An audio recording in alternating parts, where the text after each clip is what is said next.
Jazakallah. Ladies and gentlemen, now I would request all of you to please rise for national anthem.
Now, for opening remarks of today's session, I would like to invite Vice President of ICAP, Mr. Muhammad Ali Latif. Mr. Ali Latif is a fellow member of ICAP. He is a practicing chartered accountant and a working partner in Munif Ziauddin Company Chartered Accountants. Mr. Latif has more than 15 years of varied professional experience in areas of public financial management, tax planning, business advisory, corporate finance, and corporate affairs. Please give him a huge round of applause.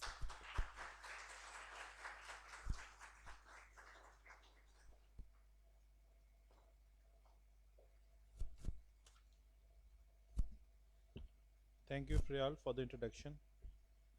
And my dear ICAP fellow students, Assalamu alaikum. It is indeed a great pleasure to be among you on this exam focused revision session, which will also deal with the general exam guidelines and techniques.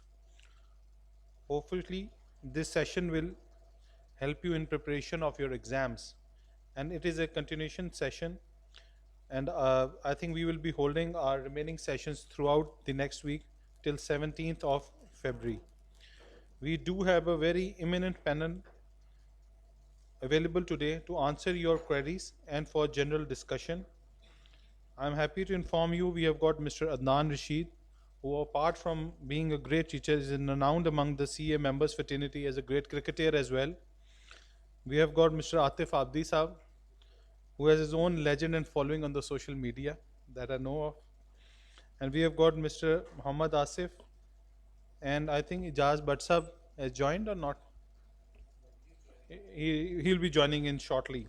And then we have got our dear own Saqib Riyaz Sahab, who is now gone into a new venture. Apart from coming in a few days, you will be having these sessions on various CAF level subjects. What is the most important is that you have an opportunity to cover the important topics, and along with some specific exam techniques that could actually play a pivotal role in your success. The panel will be there helping you identify various issues, how to handle exam pressures, and more importantly, they will give you an opinion whether you should go for center-based exam or the online proctoring exams, as these options will be available to you. These kind of sessions, which are being done by the institute, have had a real impact on the CAF level students. You are freely to ask and discuss with them and seek guidance from them. And after this panel discussion, hopefully a lot of issues would be clear to you. There is a lot of misconception that will be eventually cleared through these panel questions. And you will get an idea of these teachers who have been throughout with the profession for a long time to those specific exam techniques that can really help you pass. They will give you a general guideline which sort of questions should be attempted first, how important are the marks, how you should get help from the past papers, and how to get help from IFRS during exams. There are a lot of pitfalls in the exams as well. Even though it could be an open book question, studying too much of it during your exams would just lead to time management issues at your end. Similarly, which questions should be attempted first, along with taking the maximum advantage of 15 minutes reading time. These are general ideas that they will give it to you. Do note that there's a lot of misconception because people sometimes take the reading time as in its literal meaning. We were just having a discussion with Mr. Adnan Rashid and Mr. Saqib Riaz as well. Reading time does not mean that you actually have to read the exam paper from A to Z. The idea is that you are able to skim through these questions, you are able to plan your paper, and this decide the sequence of questions that you need to attempt. Which questions you want to test your mettle with being question number 1, and then decide on, based on your own advantages that you have and the learning that you have, what sort of sequence for answers that you should follow.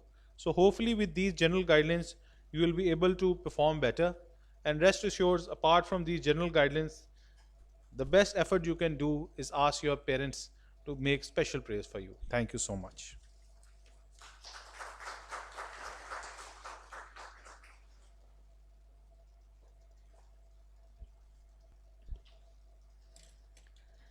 Thank you, sir. Dear students, today's session has been arranged by ICAP to provide you all with a tremendous opportunity to interact with seasoned teachers and to ask all those questions and to ask about all those techniques that should be followed before exams, while preparing for them, and during exams while attempting the paper. So now we will be starting our panel discussion, in which I'll try to ask most popular questions, but in the end of this discussion, I will give you all the opportunity to ask any other questions you want. The first panelist for today's discussion is a phenomenal teacher of corporate laws and business management. He has got more than a decade of teaching experience with him. Please welcome Mr. Syed Atif Hassan Abdi.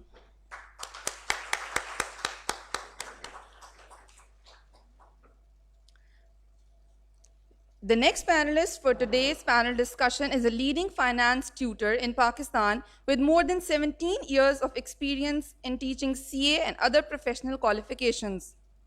He teaches cost accounting at CAF level stage. Please welcome Mr. Adnan Rashid.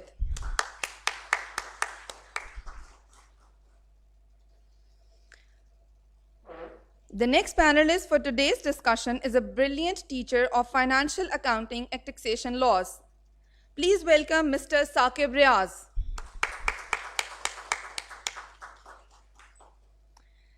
The next panelist for today's discussion is one of the most popular teachers among students, known for his student-friendly teaching style.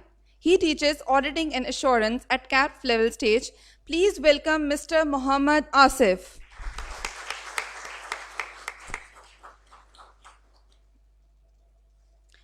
Also, I would like to invite Mr. Muhammad Ali Latif to please join us on stage during this panel discussion.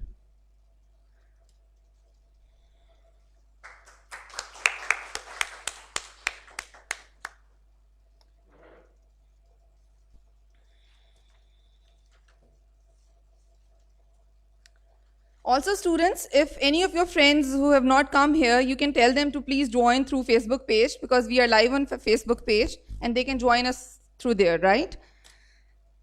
So, starting with this panel discussion, I have jumbled up various popular questions जो students के दिमाग में होते हैं कि हम कैसे तैयारी करें, प्रेशर कैसे हैंडल करें, और अगर मैं कोई क्वेश्चन मिस कर जाऊं जो आप लोगों के दिमागों में है और मैंने यहाँ पर नहीं लिखा, तो at the end of this session आप लोग भी पूछ सकते हैं. ठीक है, लेट्स स्टार्ट. सो सबसे पहला सवाल जो है वो मैं सर अदनान से करती हूँ. जब भी एग्ज़ाम देने बच्चे स्टूडेंट्स जाते हैं तो सबकी शक्ल को देख के, शायद वो रास्ते में जैसे मर्जी आते हों, उनकी शक्ल को देख के पता लग जाता होगा कि ये कोई ना बहुत ही तगड़ा किस्म का एग्ज़ाम देने जा रहे हैं, बेचारे बहुत ही परेशान हैं, क्योंकि मुझे सब लोग बहुत ज़्यादा प्रेशराइज्ड होते हैं. तो सर अदनान, आप बताएं स्टूडेंट्स को कि एग्ज़ाम प्रेशर, वो प्रेशर जो एग्ज़ाम से पहले होता है और वो प्रेशर जो ड्यूरिंग एग्ज़ाम होता है, उसको हैंडल कैसे करें. Thank you very much. अच्छा, पहले तो मैं थोड़ा सा ये क्लियर कर दूं कि एग्ज़ाम प्रेशर, जैसे रयाल ने क्वेश्चन पूछा, it is really important to handle exam question. अगर आप एग्ज़ाम टाइम को मैनेज नहीं करते, उस टाइम में प्रेशर को मैनेज नहीं करते, तो मेरे हिसाब से तकरीबन 50% आपकी पास होने की जो चांसेस हैं वो डिपेंड कर रहे होते हैं कि हाउ यू परफॉर्म इन दो 3 hours and 15 minutes. आपने जितनी मर्जी अच्छी तैयारी की है, we meet across a lot of student जो कहते हैं कि जी बड़ी अच्छी तैयारी थी, बच्चों को भी मैंने बहुत पढ़ाया था, मैंने तो इतने स्टूडेंट्स को गाइड भी किया था सब्जेक्ट पे, वो पास हो गया, मैं फेल हो गया. तो वहाँ से आपको क्लियर हो जाना चाहिए कि it's not only the knowledge that gets you through the exam. Knowledge तो यकीनन जिसने पढ़ाया, जिस स्टूडेंट ने अपने साथी को, उसके पास ज़्यादा था, लेकिन जिसने पढ़ा वो पास हो गया और पढ़ाने वाला फेल हो गया. तो वजह क्या था? वही एग्ज़ाम प्रेशर की और टेक्निक्स का प्रॉब्लम डिफरेंस आ जाता है. सो ये एक बहुत बड़ा गैप होता है जो आपने आइडेंटिफाई किया कि हम हर वक्त प्रिपरेशन पे फोकस करते रहते हैं, लेकिन 3 घंटे 15 मिनट के बारे में बात नहीं करते. तो मैं इसको इस तरह कहता हूँ कि it is one part is the preparing, gathering ammunition, than the second part is fighting battle. तो अगर आपने असला इकट्ठा किया, जंग की स्ट्रेटजी नहीं बनाई, तो it is very difficult that you will succeed in the battle. Pressure को मैनेज करने के लिए सबसे पहली चीज़ आपकी होती है डिसिप्लिन एंड ऑर्गेनाइजेशन. अगर आप अपनी स्टडीज़ में डिसिप्लिन हैं थ्रू आउट, तो when you approach the exam, तो आप अपने डिसिप्लिन के मुताबिक अगर चीज़ों को थॉरली आपने गाइडलाइन के मुताबिक कवर किया है, तो it gives you confidence within yourself कि यार I have done my best effort as far as the coverage and revision is concern.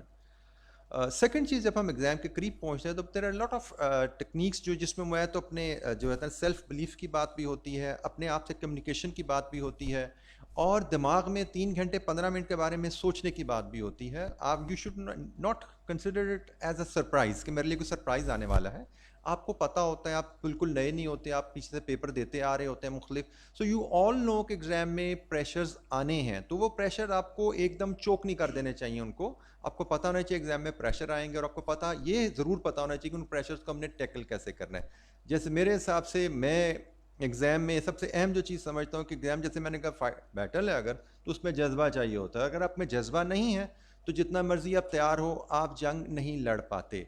और मैं एक और सेइंग अक्सर क्लास में कहता होता है एग्जामिनेशन हॉल में कि जो डर गया वो मर गया। या मेरे बचपन की एक मूवी का नाम था, मैंने उस मूवी को लेके, चूँकि मैं 20 साल से पढ़ाता आ रहा, 18-20 साल से पढ़ाता आ रहा हूँ, तब से बच्चों को कोट करता आ रहा हूँ कि you have to stay firm, you have to stay all the time positive, despite paper जैसा मर्जी आए।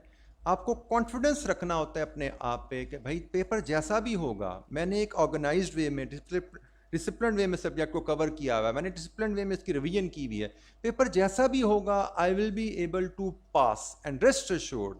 अभी हम सारे पैनल जो मेंबर्स हैं डिस्कशन में जब जाएंगे तो हर मेंबर आपको यही कॉन्फिडेंस इंशाअल्लाह ताला देगा कि पेपर अगर आपकी रीजनेबल तैयारी है और पेपर में आप कॉन्फिडेंस पॉजिटिव एटीट्यूड के साथ बैठे हुए हैं, तो पेपर पास करना कोई मसला नहीं होता। क्योंकि पेपर पास करने का मतलब है 50 मार्क्स स्कोर करना, और 50 मार्क्स स्कोर करने का मतलब क्या है कि you can afford to lose 50 marks and still पास।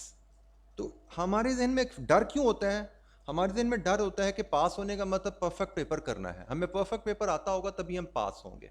ये जो एक फियर है, ये हमारे दिमाग में हमें डराता है, हमें पीछे फेंकता है। तो हमें उस फियर को ओवरकम करना है कि भाई परफेक्ट पेपर करने का मतलब, पास होने के perfect paper is not required. ये काउंसलिंग है अपनी, जो अपने आप को बताना पड़ता है कि भाई एक पेपर में मैं रीजनेबली गुड परफॉर्म कर लूँगा, कुछ सवाल अच्छे करूँगा, कुछ एवरेज करूँगा, कुछ पुअरली भी परफॉर्म करूँगा। This is what is required to pass a paper.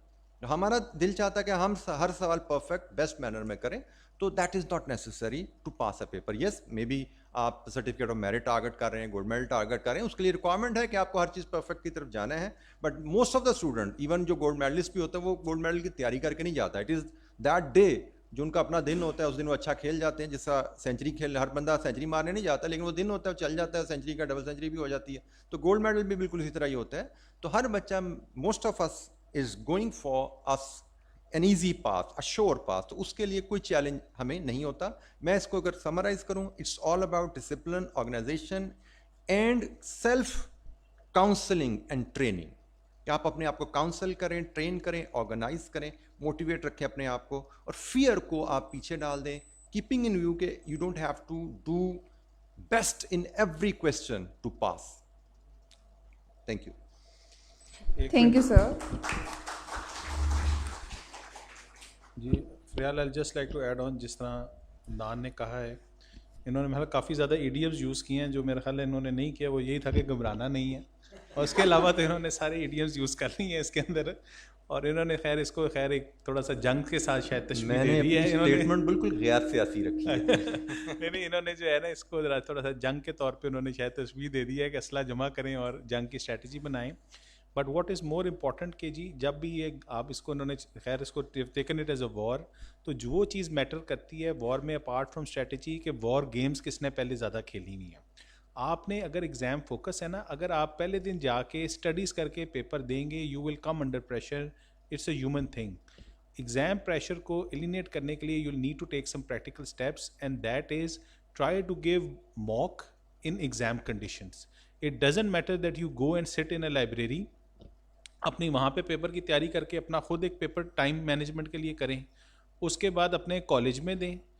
आपने हर एग्ज़ाम कंडीशंस को अपने सामने रखते में, जिसमें कभी किसी स्टूडेंट की आवाज़ भी आनी है, किसी का पेन भी गिरना है, कि कुछ बोलना भी है, आपने अपने आप को प्रिपेयर करना है फॉर दैट डे कि जब आप उस दिन पेपर दे रहे हों तो things come to you naturally. You have been through that testing times. आप सिर्फ पढ़ के जाते हैं और फर्स्ट डे अगर आप करेंगे, you will get automatically nervous, क्योंकि आप ट्यून्ड अप नहीं है उसके लिए। तो आप मॉक एग्जाम्स भी दें, अपने आप को एग्जाम कंडीशन में 3-3.5 के आवर्स के अंदर पेपर खुद कहीं बैठ के उस कंडीशंस में सॉल्व करने की आदत डालेंगे। कम से कम ने आपने 3 या 4 दफ़ा वो पेपर solve किया हो past papers under exam conditions so that you are able to perform well in the exams and to alleviate that pressure. Thank you so much.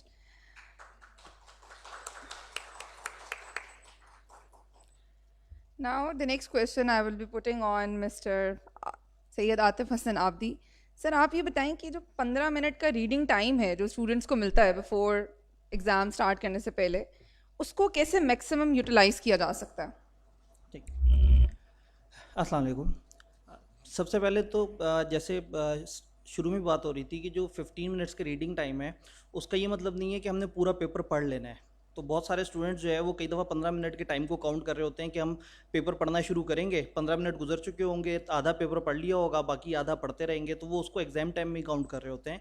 Basically reading time का वर्ड थोड़ा confuse करता है। ये planning time है कि ये जो start के 15 मिनट्स हैं आपके पास, आपने उसमें एक दफ़ा देखना है कि ओवरऑल पेपर में कितने सवाल आए हैं। अब कॉमनली किसी भी सब्जेक्ट में कुछ कॉमन एरियाज़ हैं जहाँ से आप एक्सपेक्ट कर रहे होते हैं कि यहाँ से सवाल आएंगे। अकाउंटिंग में कुछ खास एरियाज़ के सवाल दूर से देखती पैटर्न भी समझ आ जाता है कि हाँ भाई ये फाइनल अकाउंट्स का सवाल है, ये फलाना का सवाल है। थ्योरी में मतलब हम किसी भी सब्जेक्ट में बात करें तो आपको आइडिया होता है कि ये चैप्टर्स हैं जो ग्रेड का एरिया है, इधर से लाजमी सवाल आना है। तो सबसे पहले तो ये मार्क कर लेना चाहिए कि जिधर आप अच्छी तैयारी करके आए हैं आपको आपके फेवरेट सवाल कहाँ नज़र आ रहे हैं। तो अगर पेपर में कॉमनली 7, 8 या 9 सवाल हैं तो आपने सबसे पहले मार्क कर लिया ये 15 मिनट्स के दरमियान स्किम करते हुए 2-3 सवालों को तो देखते ही पता लग गया ये फलाना एरिया है। देन आइडियली इस टाइम पे अपना सीक्वेंस मार्क कर लेना चाहिए। एक लेड पेंसिल से साइड पे मतलब क्वेश्चंस के साथ एक मार्क कर लिया कि ये 1, 2, 3 इस तरह से करके। अब सीक्वेंस कौन सा पहले होना चाहिए उसमें सब्जेक्ट टू सब्जेक्ट वेरी करता है। न्यूमेरिकल सब्जेक्ट्स की अलग थीम है। थ्योरी में क्या होता है, स्टूडेंट्स रट्टे वाले सवालों पे बहुत ज़्यादा पसंद करते हैं कि रट्टे वाला सवाल तो हम फ़ौरन से कर लेंगे, और फिर बाद में जो लॉजिकल सवाल है जिसमें इंग्लिश ज़्यादा लिखनी है उसको थोड़ा सेकेंड उस पर रखते हैं। तो कोशिश करें कि आइडियली अपने फर्स्ट, सेकंड और थर्ड आर के सवाल प्लान कर लें। मतलब फर्स्ट आर के वो सवाल जो बहुत अच्छी तरह से आपको आते हैं, जिसमें आपको पता है कि ये मैं करूं तो इसमें मैंने मैक्सिमम मार्क्स ले लेने हैं। तो उस टाइम पे 15 मिनट में प्लान करें कि फर्स्ट, सेकंड, थर्ड, फोर्थ कौन सा सवाल है। फिर एक छोटा सा रफ टाइम लाइन भी आप मार्क कर सकते हैं। होता ये कि पेपर में हम एक सवाल में एंटर हुए, सवाल अगर अच्छा है तो इतनी मोहब्बत हो जाती है उस सवाल से कि 15, 20, 25 मिनट ऊपर लग जाते हैं। जब निकलने लगते हैं दिल में आता है नहीं थोड़ा सा और कर लूँ और नंबर मिल जाएंगे। तो उस वक्त एक्स्ट्रा 15-20 मिनट लगाने का भी आपको 1 नंबर मिल रहा होता है, जबकि शायद वो सवाल जो आपने छोड़ दिया उस वजह से उसमें से शुरू के 4-5 नंबर आप इजीली ले सकते थे। तो प्लान करें हर सवाल का कि ये स्टार्टिंग टाइम है, ये मेरा एंडिंग टाइम है, और एक हार्ड कैप मेंशन कर लें। फॉर एग्जांपल सुबह 9 बजे पेपर शुरू हुआ, 15 मिनट रीडिंग टाइम है। अब आपने कहा ये मेरा पहला सवाल है, ये 9:15 पे स्टार्ट होगा। आपने अपना फेवरेट सवाल उठाया, टाइम देखा, मार्क्स देखे, आपने कहा ये आधे घंटे का सवाल है। 9:15 से 9:45 आपने अपने जहन में मार्क कर लिया है। एक अपर हार्ड कैप भी रखें कि 9:50 से ऊपर नहीं जाना, 45 के अंदर तो हो जाए, लेकिन अगर इससे ऊपर जा रहा है तो 4-5 मिनट ऊपर हो। लेकिन जैसे ही मेरा ये वाला टाइम आए 9:50 तो बस अब मैंने सवाल से बाहर निकल आना है, क्योंकि अगर अभी बाहर नहीं निकला तो मेरे बाकी सारे सवाल डिस्टर्ब हो जाएंगे। और फिर उसमें एक फार्मूला होता है, जैसे 1.8 से मल्टीप्लाई करते हैं लोग कि जी 100 नंबर का पेपर 1.8 से मल्टीप्लाई कर दें। मतलब आप ज़रूरी नहीं कि आप उस तरह से करें, क्योंकि आखिरी 10-15 नंबर का ऐसा सवाल भी होंगे जो आपको सिरे से ही नहीं आते। अगर आपने उसको 1.8 से मल्टीप्लाई करके उनके लिए 25-30 मिनट रख लिए तो जो फेवरेट सवाल थे उनको टाइम नहीं मिला। तो जो आपके अपने फेवरेट सवाल हैं जहां आपको लग रहा है कि नंबर ज़्यादा मिल सकते हैं उसके लिए टाइम थोड़ा ज़्यादा एलोकेट करें, लेकिन एक हार्ड कैप ज़रूर लगा दें। 5-1 मिनट का मार्जिन रखें कि बस अब इससे ज़्यादा मैंने सवाल पे नहीं रुकना, क्योंकि अगर आपने 80 मार्क्स का पेपर किया और बहुत अच्छा किया है तो 20 नंबर तो आपने छोड़ दिए। एग्जामिनर ने चेक करना है 80 नंबर का। अब आपने बहुत अच्छा किया होगा तो कितना अच्छा किया होगा, 70%, 80%, परफेक्ट तो नहीं किया होगा। तो 80% का 70% वैसे ही 56% होता है। तो 56 नंबर की जंग आपने लड़ी है, उसके बाद फिर आई कैप की बारी आई। तो वही बात है कि पाकिस्तान जो है वो मैच खेलने जाए और 70 स्कोर पे आउट होके आ जाएं और एक्सपेक्ट करें कि हम अगली टीम को हरा लेंगे। अगली टीम भी तो खतरनाक है ना। तो आगे से आई कैप से आपका मुकाबला चल रहा है, आप आई कैप का एग्जाम दे रहे हैं अपनी तरफ से। अगर आप 56 नंबर की अटैम्प्ट कर रहे हैं तो वो तो आगे से 6 नंबर उनके लिए उड़ाना तो बहुत आसान है। तो मतलब ये बड़ी कॉमन सी बात है कि जब आप एक प्रोफेशनल बॉडी में आए हैं जहाँ पे उन्होंने आपको बड़ी अच्छी तरह से असेस करना है तो अपना बेस्ट ज़रूर देना है। आप ऊपर के 20 नंबर छोड़ने के बजाय 3 या 4 नंबर शायद उधर से ले लेते अगर आप उसको हल्का सा अटैम्प्ट करते। तो कम से कम कोशिश करें कि ये 15 मिनट में पूरी प्लानिंग बना लें, टाइम कैप्स आइडेंटिफाई कर लें और थोड़ा सा एंड पे मार्जिन रख लें रीकैप करने का, क्योंकि लोगों को पेपर करते हुए इतना तेज़ी होती है कि वो ये तक नहीं देखते कि मैंने सारे पार्ट्स भी पूरे किए हैं या नहीं किए। तो एक दफ़ा एंड पे 5 से 10 मिनट का टाइम थोड़ा सा रीकैप कर लें कि कुछ सवाल मिस तो नहीं हो रहा, खासतौर पे ई मार्किंग के बाद जिसमें हर पार्ट नेक्स्ट पेज पे करना है। तो एक दफ़ा ज़रूर देख लें कि आपने कोई इस तरह की चीज़ तो नहीं की हुई कि आपने एक ही पेज पे 2 सवाल कर दिए हों या कोई पार्ट मिस किया हो। तो कंप्लीटनेस कई दफ़ा ज़रूरी है। जैसे सर ने भी कहा कि बच्चे कहते हैं हम तो बड़ा ज़बरदस्त पेपर करके आए। अब हम टीचर्स हैं, हमें नहीं पता होता आप कितना ज़बरदस्त पेपर करके आए। हमें तो जो आप बताते हैं सर मुझे सारा पेपर आता था, हम कहते हैं हाँ ज़बरदस्त क्या बात है। लेकिन पेपर में जिनको नज़र आया है उनसे पूछें कि आपने पेपर कैसा किया था। तो वो एग्जामिनर कमेंट्स में ICAP हमें बता रहा होता है कि स्टूडेंट्स क्या मिस्टेक करते हैं। तो कॉमनली एक चीज़ आती है, वो कहते हैं अक्सर स्टूडेंट्स 2-3 पार्ट छोड़ देते हैं और उस गरीब स्टूडेंट को भी नहीं पता कि उसने पार्ट छोड़ दिया, क्योंकि वो पेपर करते हुए इतना इन्वॉल्व हो गया कि वो एक आध पार्ट स्किप हो गया। एक गलती जो मुझे नहीं समझ आती स्टूडेंट्स कैसे करते हैं। फ़िलहाल इसमें एक बड़ा मज़े का कमेंट आता है बच्चों की तरफ से। वो कहते हैं जी जब मैं पेपर करके उठने लगा और पेपर गलती से मेरे से पलटा तो पता लगा आखिरी सफ़े पे भी एक सवाल था। मतलब मुझे नहीं समझ आती कि 3.25 घंटे तक आपके हाथ में 2 कागज़ हैं और आपको पता ही नहीं लगा कि उसमें एक तरफ कुछ लिखा हुआ भी है। मतलब लोग इतने हवन्नक हो जाते हैं कई दफ़ा पेपर में। तो सर की बात बड़ी अच्छी है कि आपने थोड़ा सा काम रह के तरीके से पॉजिटिव एटीट्यूड के साथ चलना है। तो उस टाइम पे टाइम की प्लानिंग करें, सीक्वेंस प्लान करें, पहले सवाल कौन से हैं, बाद वाले सवाल कौन से हैं, कौन से सवाल एंड पे करने हैं, और उसमें खासतौर पे हार्ड कैप आइडेंटिफाई ज़रूर करें, क्योंकि एक अच्छा सवाल अगर आपको आता है तो उस चक्कर में आपका पेपर पूरा का पूरा जो है वो फौत हो सकता है। तो ये इसमें 15 मिनट्स की प्लानिंग काफ़ी इंपॉर्टेंट है। इस दौरान आपने बस सिर्फ प्लान करना है, डिटेल में पढ़ने मत लग जाएं। लेकिन अगर आपने 10 मिनट में प्लानिंग कर ली तो ओके, जो सवाल आपने सबसे पहले करना है उसको पढ़ना शुरू कर दें डिटेल से।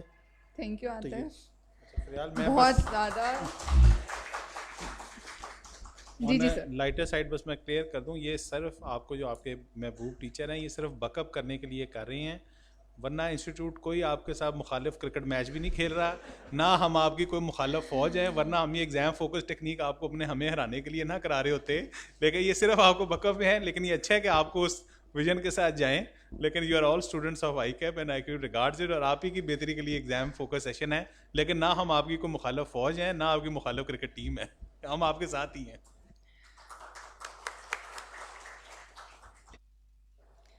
एक आतिफ साहब की इजाज़त से 16-18 साल पहले कभी मैं मॉड्यूल A में जब एंटर हुआ तो उस दौर में एक टेस्ट हुआ करता था कंप्यूटर प्रैक्टिकल ट्रेनिंग का, CCPT।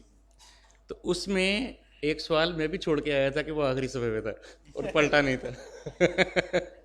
तो हो जाता है, फॉर्चुनेटली मैं उसमें पास हो गया। बट ऐसा हो जाता है कि एक आप पूरा पेपर से गुजरते हैं और कोई चीज़ ऐसी आपकी नज़रों से ओझल रह जाती है और बाज़ औक़ात किस्मत अच्छी हो तो आप पास हो जाते हैं।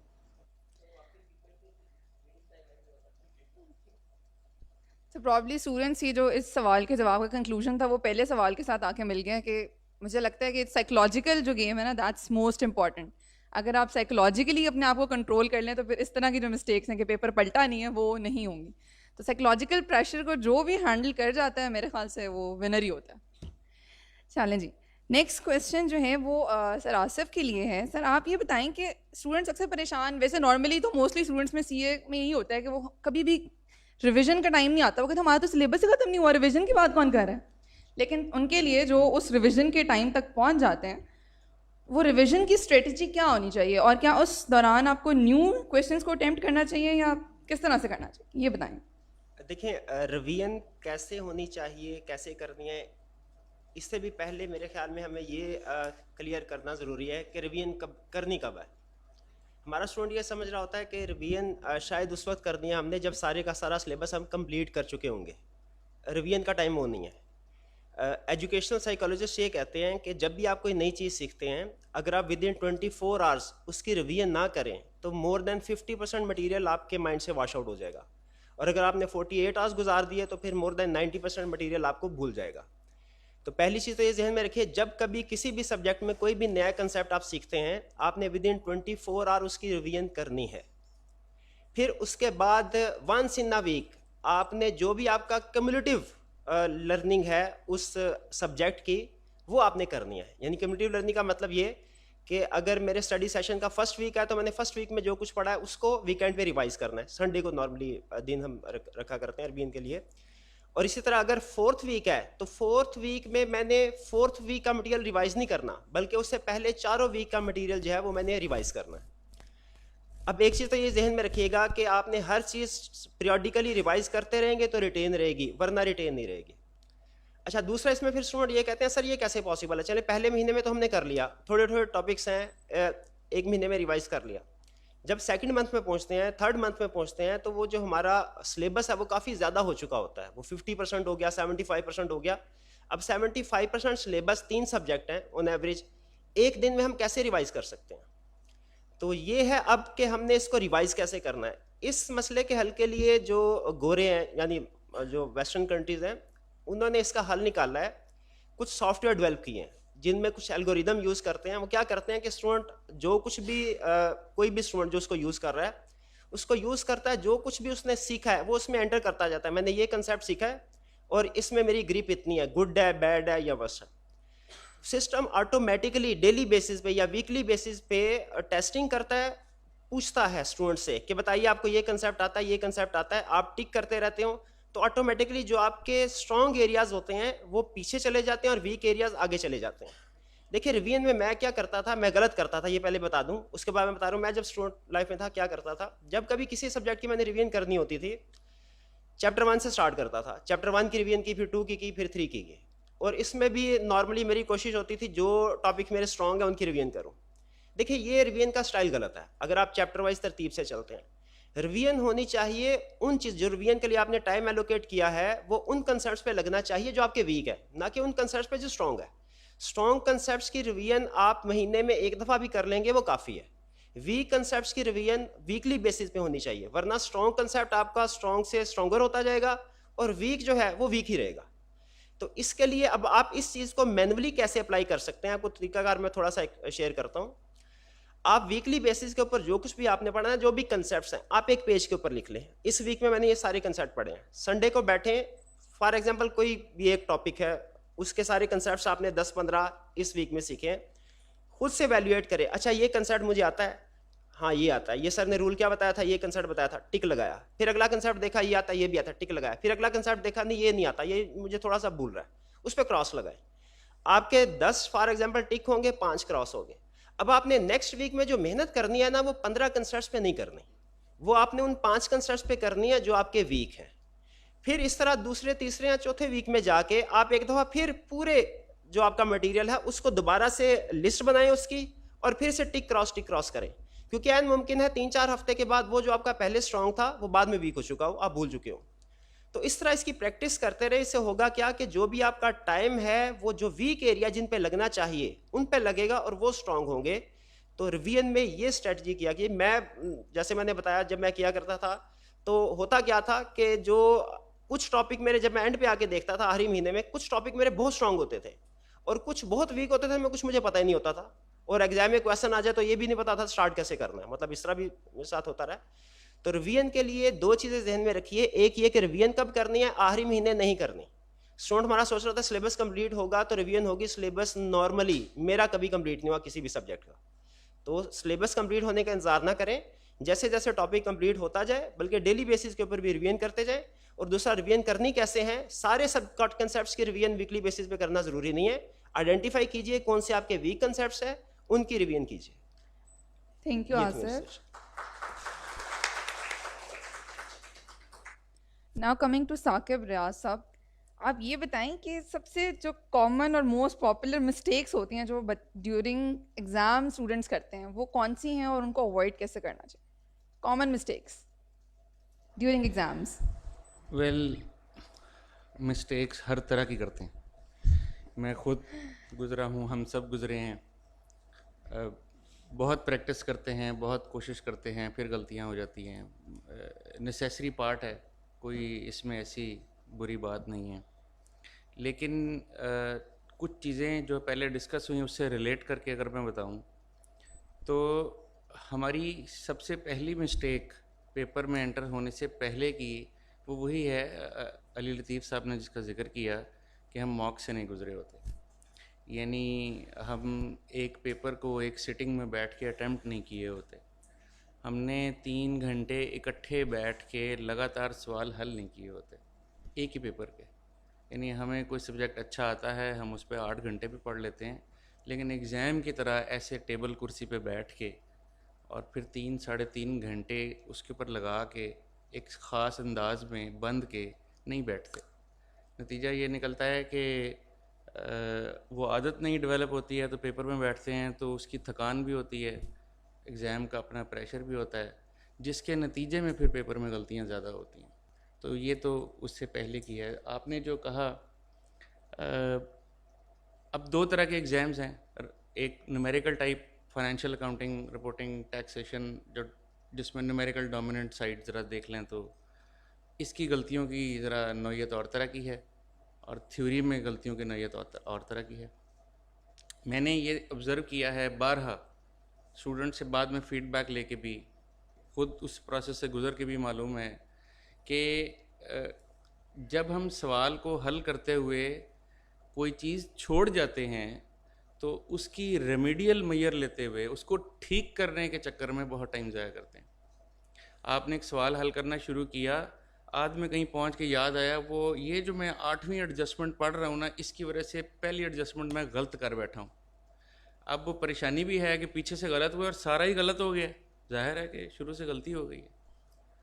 अब मैं उसको ठीक करूँगा, मैं जगह जगह काटूँगा, हर एक मैं कहूँगा मैं इसको ठीक ही करूँगा। वो जैसे पहले शायद आप जिक्र कर रहे थे कि उसके वो जो एक्स्ट्रा मोहब्बत का आप जिक्र कर रहे थे, उस एक्स्ट्रा मोहब्बत हमेशा खजल करती है। उस एक्स्ट्रा मोहब्बत के चक्कर में मैं ठीक ही करूँगा इसे, वो ठीक करते करते टाइम ज़ाया कर बैठते हैं। ये एक बहुत कॉमन एरिया है जो अमूमन देखा है कि बच्चे इसको कर रहे होते हैं।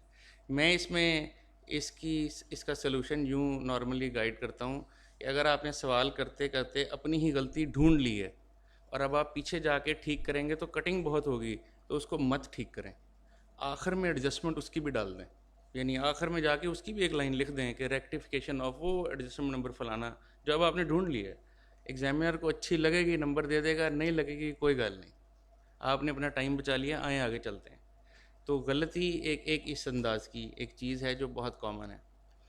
एक और चीज़ जो स्टूडेंट के साथ अमूमन मैंने ऑब्ज़र्व की है डिस्कशन में कि वो अपना जो सवाल की रिक्वायरमेंट है ना उसको नहीं सही पढ़ता है।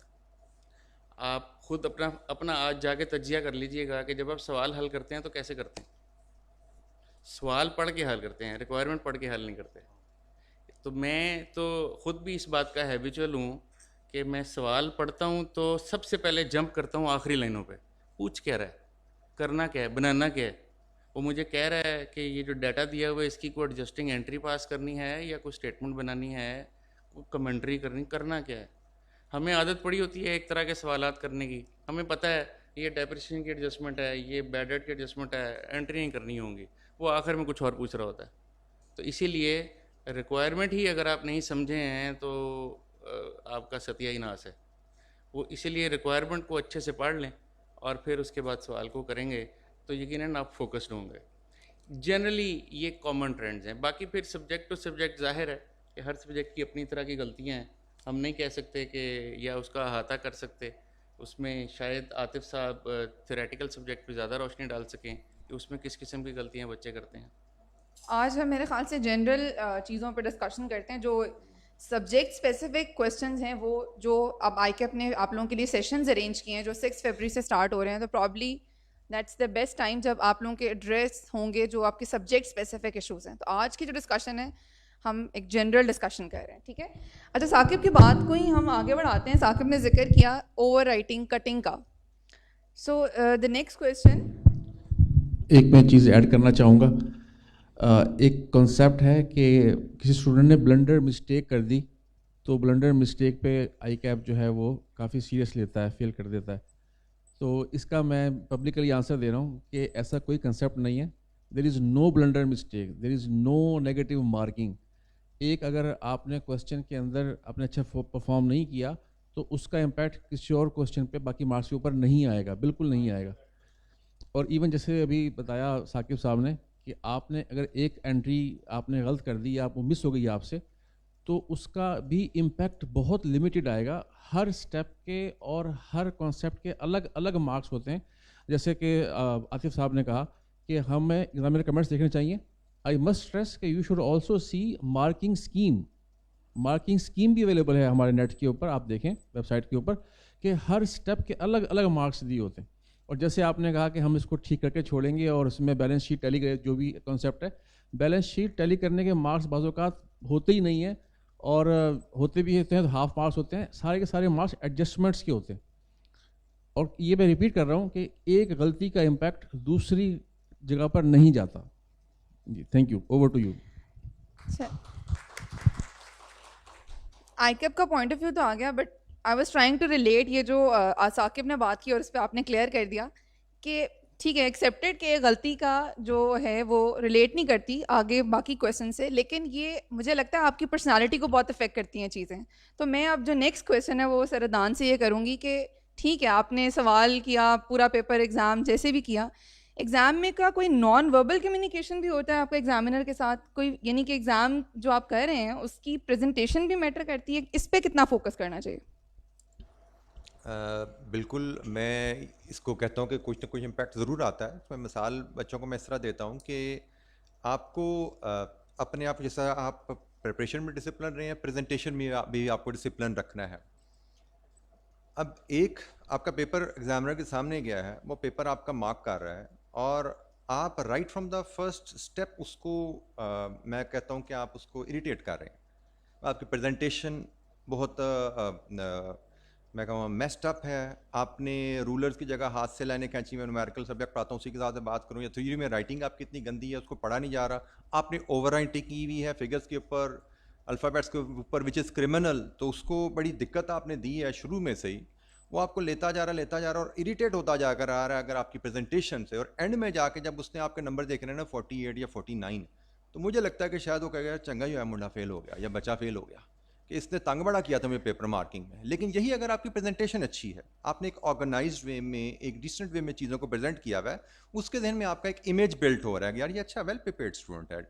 आपने ऑर्गेनाइज्ड वे में मतलब प्रेजेंटेशन आपकी नीट एंड क्लीन है, ओवर राइटिंग अवॉइड की हुई है, या जो प्रॉपर तरीका है उसको प्रेजेंट, गलतियों को रेक्टिफाई करना है उनको फॉलो किया हुआ, तो उसके जहन में एक इमेज बन जाता है कि ये एक ऑर्गेनाइज और वेल प्रिपेयर्ड स्टूडेंट है. तो मुझे लगता है कि अगर वो इस तरह मार्क करते करते एंड पे पहुंचा और मार्क्स 49 है, तो ह्यूमन बिहेवियर है यार, लड़का तो बड़ा अच्छा था, स्टूडेंट तो बड़ा अच्छा था, 49 क्यों है, इसको तो पास होना चाहिए था. तो मैं अगर ह्यूमन हूँ, मैं मार्क कर रहा हूँ, तो शायद मैं एक सेकंड थॉट दूंगा, यार देखूँ यार मैंने कोई गलती तो नहीं कर दी, कोई मिस तो नहीं कर दी पार्ट इसका मैंने.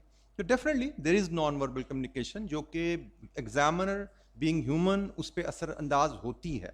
सो हमें एग्जाम में प्रेजेंटेशन का बड़ा ख्याल रखना चाहिए. थ्योरी की है, न्यूमेरिकल की है, दोनों में प्रेजेंटेशन मैटर करती है. और उसमें हमें एक वर्ड यूज़ किया जाता है ना कि हमें एग्जामिनर को थोड़ा सा आप इम्प्रेस करने के लिए कुछ ऐसी चीज़ें भी करनी पड़ती हैं जिनके डायरेक्ट मार्क्स नहीं होते. हमें उसको सिर्फ ये बताने के लिए कि we are well prepared, we are knowledgeable, there are certain, जिस तरह मेरे पेपर में there are certain assumptions which may not carry marks, लेकिन वहाँ पे अगर मैं लिख दूंगा तो एग्जामिनर को इंप्रेशन जाएगा प्रॉपर्ली एक स्टूडेंट वेल प्रिपेयर्ड है, नॉलेजेबल है. तो एक पॉजिटिव इमेज क्रिएट होता जाता है जो कि अल्टीमेटली मेरे ख्याल में एक आध नंबर का इफेक्ट डाल सकता है. ऑल्दो मार्किंग स्कीम में कोई रिफ्लेक्ट नहीं हो सकता होता, लेकिन इट मैटर्स कि आपकी नॉन वर्बल इम्पैक्ट आता है उसके आपके रिजल्ट्स पे.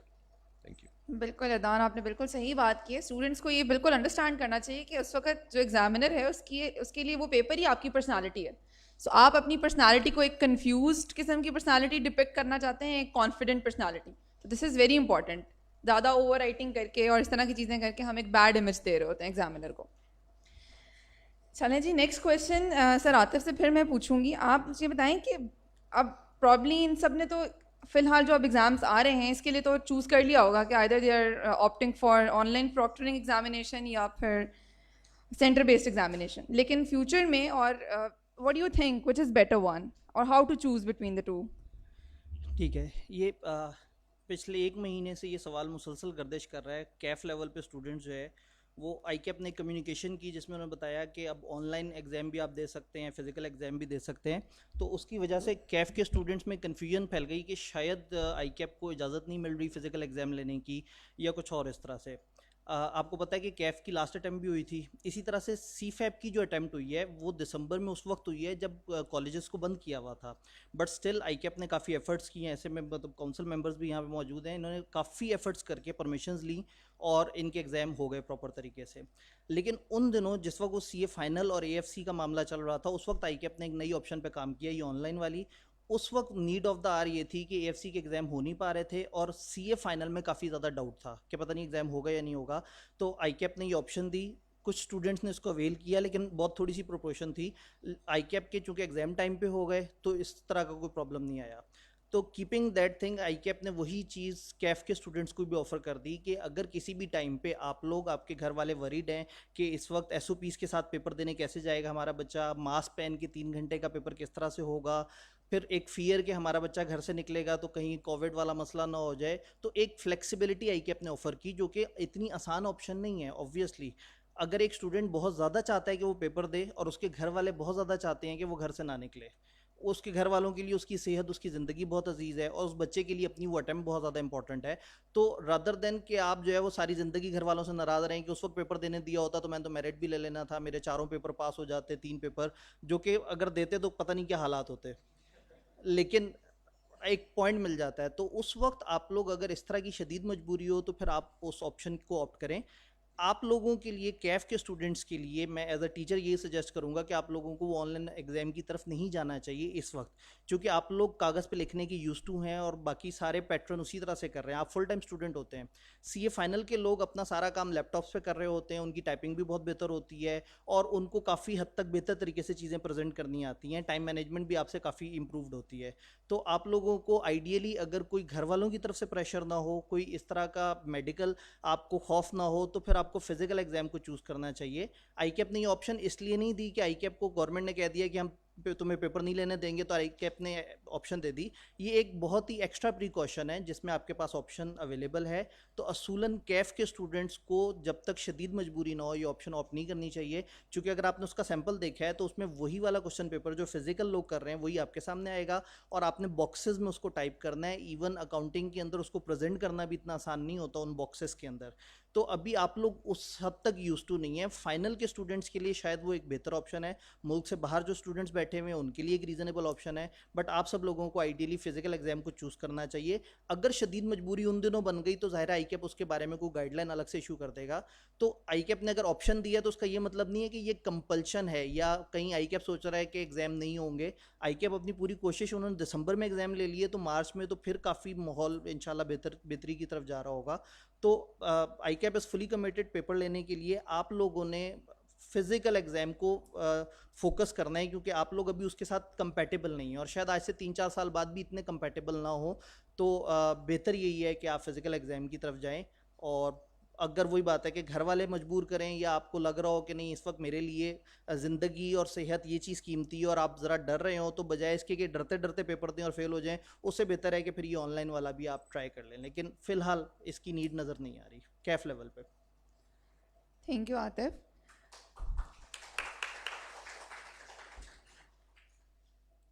आसिफ, आप एग्जामिनर कमेंट्स के पहले बात शायद आपने ही की थी, इसके ऊपर मेरे ख्याल से थोड़ा एलाबरेट। जी जी नायत साहब का सवाल है कोई? जी मेरे पास एक कमेंट है कि जिन स्टूडेंट्स ने कैफ लेवल के जो पेपर दे रहे हैं, अगर उन्होंने अंडरटेकिंग अभी तक उन्होंने ऑप्ट नहीं किया तो उसकी 5 फरवरी जो है वो लास्ट डेट है। वो स्टूडेंट्स जो हैं वो ज़रूर अपनी जो ऑप्शन है वो आई कैप को शेयर कर दें थ्रू देयर स्टूडेंट पोर्टल।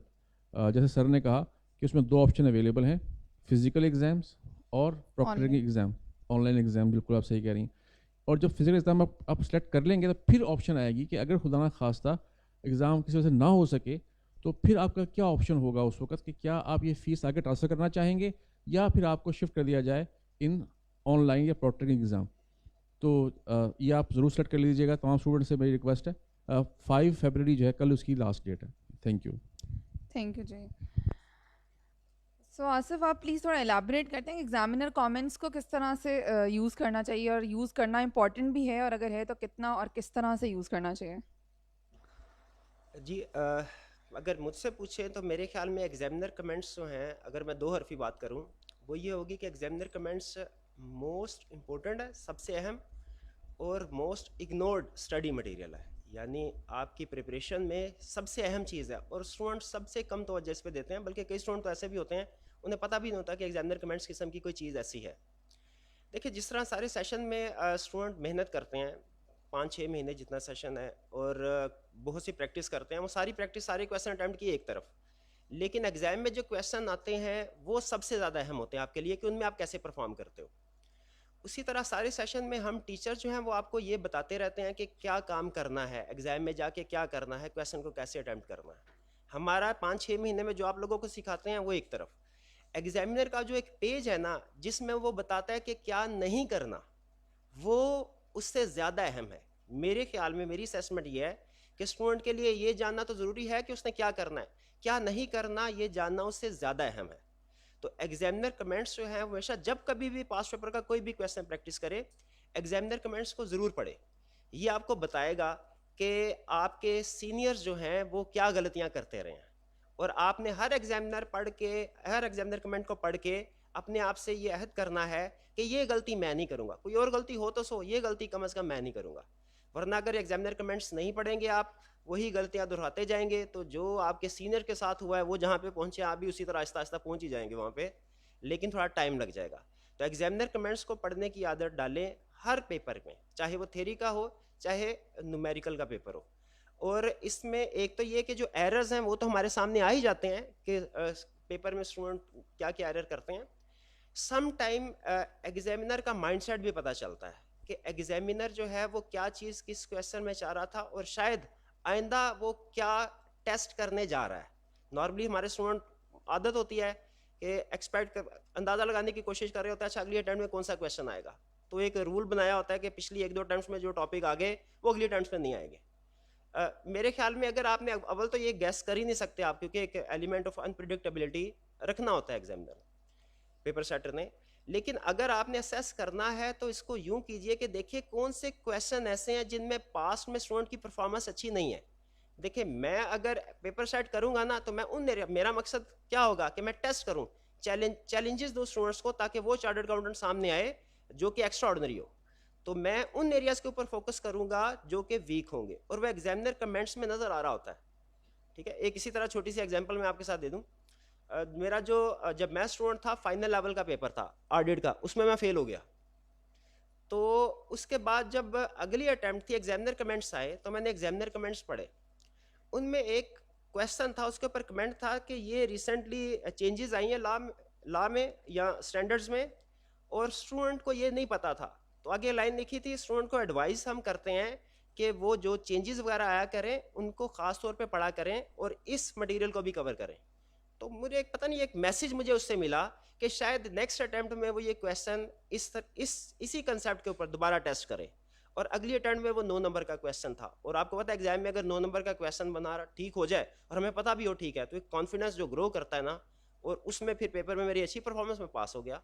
तो एग्जामिनर कमेंट्स ना सिर्फ ये कि आपको आपके एरर्स बताते हैं जो आपने अवॉइड करने हैं, बल्कि सम टाइम आप उनसे जज भी कर सकते हैं किसी हद तक कि एग्जामिनर का फोकस आइंदा आने वाले पेपर्स में किस तरफ जाएगा।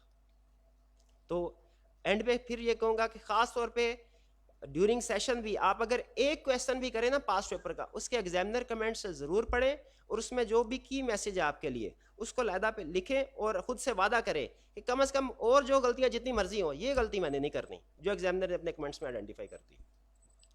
Thank you Asif. आसिफ की बात से ही अगला सवाल हम निकालते हैं। आसिफ ने बात की कि आप एग्ज़ाम जी इनायत सब कुछ कहना चाहते हैं। सॉरी मिस फरियाल, जैसे स्टूडेंट्स, जब आपने कहा कि स्टूडेंट जो है ना वो क्वेश्चन जब करें तो दे शुड आल्सो सीक दामिदर कमेंट्स, आई विल रिक्वेस्ट कि they should also see marking scheme कि इसके कितने कितने मार्क्स थे और कितने मार्क्स के लिए कितना लिखा गया, तो वो फिर आपको आपकी प्रिपरेशन में और बेहतर हेल्प करेंगे। Thank you. Thank you. एक मार्किंग स्कीम के रेफरेंस एक पॉइंट मैं यहाँ पे मैं ऐड कर दूँ, बात हुई है अनायत साहब ने इस पर तवज्जो दिलाई है, तो डिस्कसिव पेपर का रेफरेंस है। न्यूमेरिकल में तो मैं डिस्कस करूँगा जब मेरे सब्जेक्ट का टाइम आएगा रिवीजन में इंशाअल्लाह 15 को। डिस्कसिव पेपर्स के रेफरेंस है ना, मैं जनरली बच्चों से चूँकि एक मेंटोरिंग भी बच्चों की करता रहता हूँ, गाइड भी करता रहता हूँ, तो उन 2 चैलेंजेस बच्चों को मैं फेस करता हूँ आ रहे होते हैं मार्किंग स्कीम के रेफरेंस से या एग्जामिनर रिक्वायरमेंट के रेफरेंस से, जिस पे मैं तवज्जो दिलाई थी हमारे फेलो कोलीग ने, को बड़ा ज़रूरी होता है। हमारे बहुत से बच्चों को जो डिस्कसिव थ्योरी के पेपर होते हैं उनके एक्शन वर्ब की समझ नहीं होती। एक ही सवाल होता है, उसको वो शुरू हो रहा होता है डिस्कस से या वो शुरू हो रहा होता है एक्सप्लेन से। डिस्कस ABC, एक्सप्लेन ABC, बच्चों को इन दो का फ़र्क ही नहीं पता होता। तो एक तो ये बहुत बड़ा प्रॉब्लम होता है कि अगर आपको डिस्कस और एक्सप्लेन का फ़र्क नहीं पता तो आप तो ABC के बारे में जो आता लिख के आ जाते हो, तो that is not good enough. You should know कि डिस्कशन करनी है ABC टॉपिक पे तो उसका क्या मतलब होता है, एक्सप्लेन करना तो उसका मतलब क्या होता है। तो ये रिक्वायरमेंट की अंडरस्टैंडिंग के रेफरेंस एक ये पॉइंट में ऐड करना चाहता था थ्योरी के हिसाब से। और दूसरा अहम पॉइंट जो सर ने मार्किंग स्कीम का कहा, मेरे हिसाब से इट इज़ वेरी इंपॉर्टेंट कि आप मार्किंग स्कीम देखिए, उसके अंडरस्टैंड कीजिए। न्यूमेरिकल में तो स्टेप वाइज आपको पता लग जाता है ना, ये स्टेप्स हैं उस हिसाब से मार्क पता लगते हैं कि भाई पता लग जाएगा आपको भाई हमने सेल्स की फिगर है तो वॉल्यूम निकालने का अलहदा नंबर है और प्राइस निकालने का अलहदा नंबर है। एक नंबर प्राइस का है, एक नंबर वॉल्यूम का है, और शायद आपको प्राइस को वॉल्यूम से मल्टीप्लाई करके रेवेन्यू लिखने का कोई नंबर ही नहीं होता। तो आप लोगों की अगर प्राइस गलत हो गई है तो आपको एक नंबर वॉल्यूम का मिल जाएगा रेवेन्यू निकालने में, और उस रेवेन्यू से आगे जीपी गलत आना, नेट प्रॉफिट गलत आना, कोई फर्क नहीं पड़ता, आपके बाकी सारे आगे स्टेप्स के नंबर मिलते जाएंगे। ये तो न्यूमेरिकल की बात होगी। थ्योरी में जो ज़्यादा अहम गाइडलाइन है, मैं बिल्कुल अपने सब्जेक्ट के रेफरेंस से बात करूँ, आज ही शायद कहीं डिस्कशन मेरे लेक्चर में भी आई थी बीच में, एक क्वेश्चन था न्यूमेरिकल का, उसके थ्योरी का पार्ट साथ लगा हुआ था कॉस्ट एंड मैनेजमेंट काउंटिंग में। मैं उसको उस लैंग्वेज में बात करता हूँ जो सारे बच्चे समझेंगे, मैं अपने सब्जेक्ट के स्पेशल लैंग्वेज से बात नहीं करता। एक सिनेरियो दिया गया और सिनेरियो का एक नीचे पार्ट है 2.5 नंबर का, वो 2.5 नंबर का थ्योरी है। पार्ट क्या है जी, in the above scenario identify कि ये वाली कॉस्ट कैपिटल एक्सपेंडिचर है या ऑपरेटिंग एक्सपेंडिचर है। एक कॉस्ट का जिक्र किया, रिक्वायरमेंट क्या है, आइडेंटिफाई कीजिए ये वाली कॉस्ट कैपिटल एक्सपेंडिचर है या ऑपरेटिंग एक्सपेंडिचर है। अब देखिए 2.5 नंबर का सवाल है, इसका जवाब क्या है, सवाल आपने पढ़ लिया, आपने लिखना है जी कैपिटल एक्सपेंडिचर है, this the above cost is capital expenditure या above cost is operating expenditure. As per requirement तो ये जवाब बनता है, बट ये इतना सा आधी लाइन का जुमला do you think will justify 2.5 number? 2.5 number का मतलब 1.8 इंटू 2.5, कोई 4-5 नंबर तो 4-5 मिनट तो बनते हैं ना, चलो 4 नहीं 3 मिनट तो बनते हैं ना। आपने लिखा था above expenditure is operating expenditure, मैंने तो परफेक्ट जवाब दे दिया, यू आर हैप्पी कि मैंने 2.5 नंबर का जवाब था यूं करके कर लिया, मेरे तो 2.5 नंबर पक्के हैं, इसमें एग्जामिनर क्या काटेगा इसमें। लेकिन अगर आप मार्किंग स्कीम देखते हैं कि आधी हैं, तो शायद इस सवाल की मार्किंग स्कीम पे जाएंगे ना तो वहां पे लिखा होगा definition of capital expenditure 1 number, definition of operating expenditure 1 number, and identification of expenditure आधा नंबर। तो आप जो जुमला लिख के आया ना, that will only earn you half mark, क्योंकि आपको मार्किंग स्कीम का कॉन्सेप्ट नहीं है। एग्जाम में थ्योरी में यू हैव टू थिंक कितने नंबर हैं और उतने नंबर के लिए कितने मिनट लगते हैं, क्या मैं जो लिखने जा रहा हूं वो मेरे टाइम जस्टिफाई हो रहा है। सिर्फ रिक्वायरमेंट को नहीं पढ़ना, मार्क्स को भी पढ़ना है, फिर सोचना है। और अगर आपको लगे जो रिक्वायरमेंट है वो बहुत छोटी है, मार्क्स ज़्यादा हैं, तो बैकग्राउंड नॉलेज साथ जोड़ना है। जैसे उसने बताया ऑपरेटिंग या कैपिटल बताओ, तो आपने कहा ये तो भाई 1 मिनट का जवाब भी नहीं है, तो मुझे तो 4 मिनट लगाने हैं, तो क्या करूं, ऑपरेटिंग और कैपिटल की डेफिनेशन साथ जोड़ो, तब मार्क्स जस्टिफाई होंगे। ये एक जनरल गाइडलाइन है, लेकिन ये कैसे डेवलप होगी, if you are in the habit of looking at the marking scheme.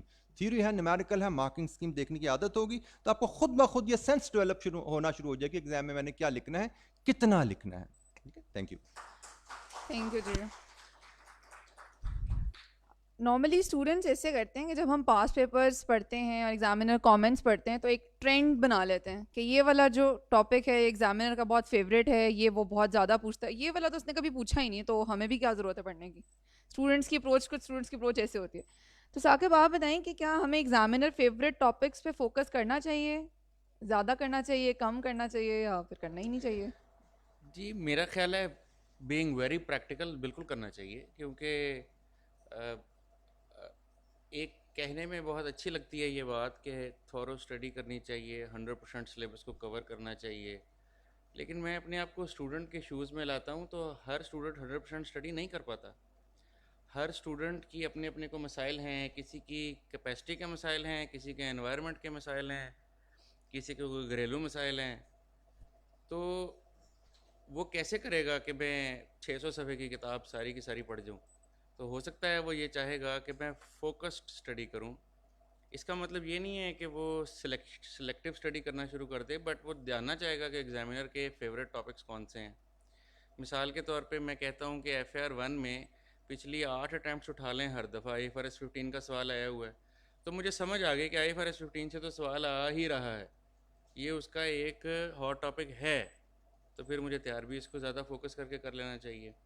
तो मुझे फोकस्ड एरियाज़ अगर मिल जाते हैं तो मुझे उस पर ज़्यादा टाइम ज़रूर लगाना चाहिए। हैविंग सेड दैट, अब एक स्मॉलर प्रोपोर्शन ऑफ स्टूडेंट वो होगा जो वाकई 100% तैयारी को टारगेट करके करेगा भी 100%, उसको ज़ाहिर है सब कुछ ही करना चाहिए। मैं यानी ये शायद अच्छा ना लगे कि मैं इस कैपेसिटी में, एक टीचर की कैपेसिटी में ये कहूँ कि आप थोड़ा बहुत छोड़ भी दिया करें, लेकिन मैं ये कहता हूँ कि 100% स्टूडेंट एक जैसा नहीं होता, तो किसी ने कुछ ना कुछ छोड़ना है, तो फिर वो छोड़ दे जो कि शायद लेसर इम्पॉर्टेंट है उसके एक्सपीरियंस में या उसके टीचर के एक्सपीरियंस में, क्योंकि वो ये देखता है कि ये 8 चैप्टर्स में से इन 6 चैप्टर में से तो सवाल उसने देना ही है ना, वरना पेपर भी तो कहीं से बनाना है ना, कहाँ से बनाएगा। जैसे भी मैंने एग्जांपल दी कि IFRS 15 से सवाल दे ही देगा, अच्छा इनकम्प्लीट रिकॉर्ड का सवाल नहीं देगा तो फिर कहाँ से सवाल देगा, वो देगा वहाँ से सवाल, तो मुझे उसकी तैयारी करनी चाहिए।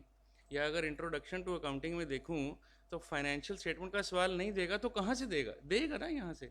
हाँ, वो चॉइस कर लेगा कि मैं बैडेट का सवाल दे दूँ, ना भी दूँ तो कोई बात नहीं, किसी और सवाल में एक आध एडजस्टमेंट डाल के टेस्ट कर लूँगा। तो मुझे समझ आ गई कि ये जगह मुझे ज़रा ज़्यादा, अगर इसको ये एग्ज़ाम फेवरेट है ये देख लेनी चाहिए, और यहाँ थोड़ी बहुत मैं डंडी मार जाऊँ तो फिर उसकी किस्मत है, उतने नंबर अगर खाने के बावजूद वो पास हो जाता है तो वेरी गुड, नहीं होता तो अगली दफ़ा वो भी पढ़ चुका होगा। तो मैं इस पर ज़रा कैंडिड अपना एक जो है ना ओपिनियन रखता हूँ, वो मैंने आपके सामने रख दिया। Thank you Saqib, thank you so much. Inayat sahab कुछ कहना चाह रहे हैं? जी इनायत साहब प्लीज़।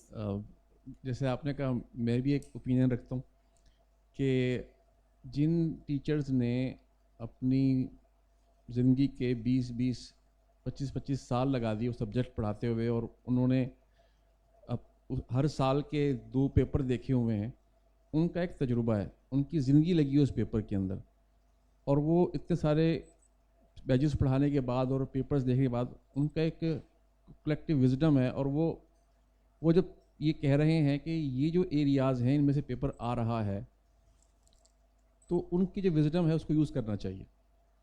और जो ये एग्ज़ाम फोकस टेक्निक्स का सेशन है और उसके बाद एग्ज़ाम फोकस रिवीजन सेशंस होंगे अगले, जो कि 7 से लेके और 6 से लेके और 17 तक जा रहे हैं, वो तमाम सेशंस शुरू ही अक्सर वहाँ से होते हैं जहाँ पे जो टीचर्स हैं वो एग्ज़ाम पेपर एनालिसिस से शुरू करते हैं कि ये पिछले 10 साल का एनालिसिस है आपके सामने, और उस एनालिसिस के मुताबिक ये वो टॉपिक्स हैं जहाँ से सवाल आ ही रहे हैं बकौल साकिब साहब के। तो this is a golden opportunity for students कि वो जब देखते हैं कि वो ये टॉपिक्स जो है इसमें सवाल आ रहे हैं तो उनको फोकस कर लेते हैं, तो उनके चांसेस पास होने के बढ़ जाते हैं। तो this is a golden opportunity for students कि जो एनालिसिस सब बच्चों ने अलग अलग करना था वो उन सबको मिल जाएगा, टाइम को सेव हो जाएगा अगर वो ये आने वाले सेशंस को गौर से देख लेंगे। जी thank you very much, over to you. Thank you. लेकिन इसमें इंपॉर्टेंट बात, सारी डिस्कशन के एंड पे मैं दोबारा आई वांट टू रीआइटरेट कि selective study is not recommended, smart study is recommended. So ये सारी डिस्कशन के एंड में ये नतीजा नहीं निकालना नहीं कि बस हम जो इंपॉर्टेंट टॉपिक्स है उसको करना है और जो थोड़े से लेस लग रहे हैं आपकी नज़र में वो बिल्कुल हमने छोड़ देना है। स्मार्ट स्टडी करनी है, सिलेक्टिव स्टडी हमने नहीं करनी। ठीक, थैंक यू सो मच।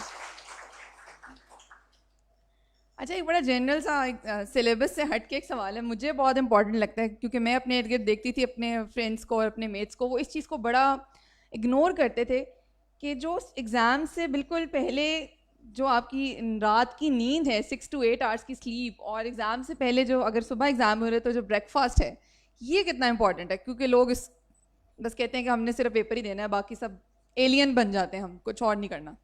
तो सरदान आप बताएं कि इस पे थोड़ा गाइड करें कि बहुत कितना ज़रूरी है ये। आपने क्वेश्चन किया, मैंने कुछ पॉइंट लिखे हैं जो डिस्कस होते हैं, यानी मैं काटता जाऊँ तो ये मेरा यहाँ पे पॉइंट लिखा हुआ था कि this has to be discuss.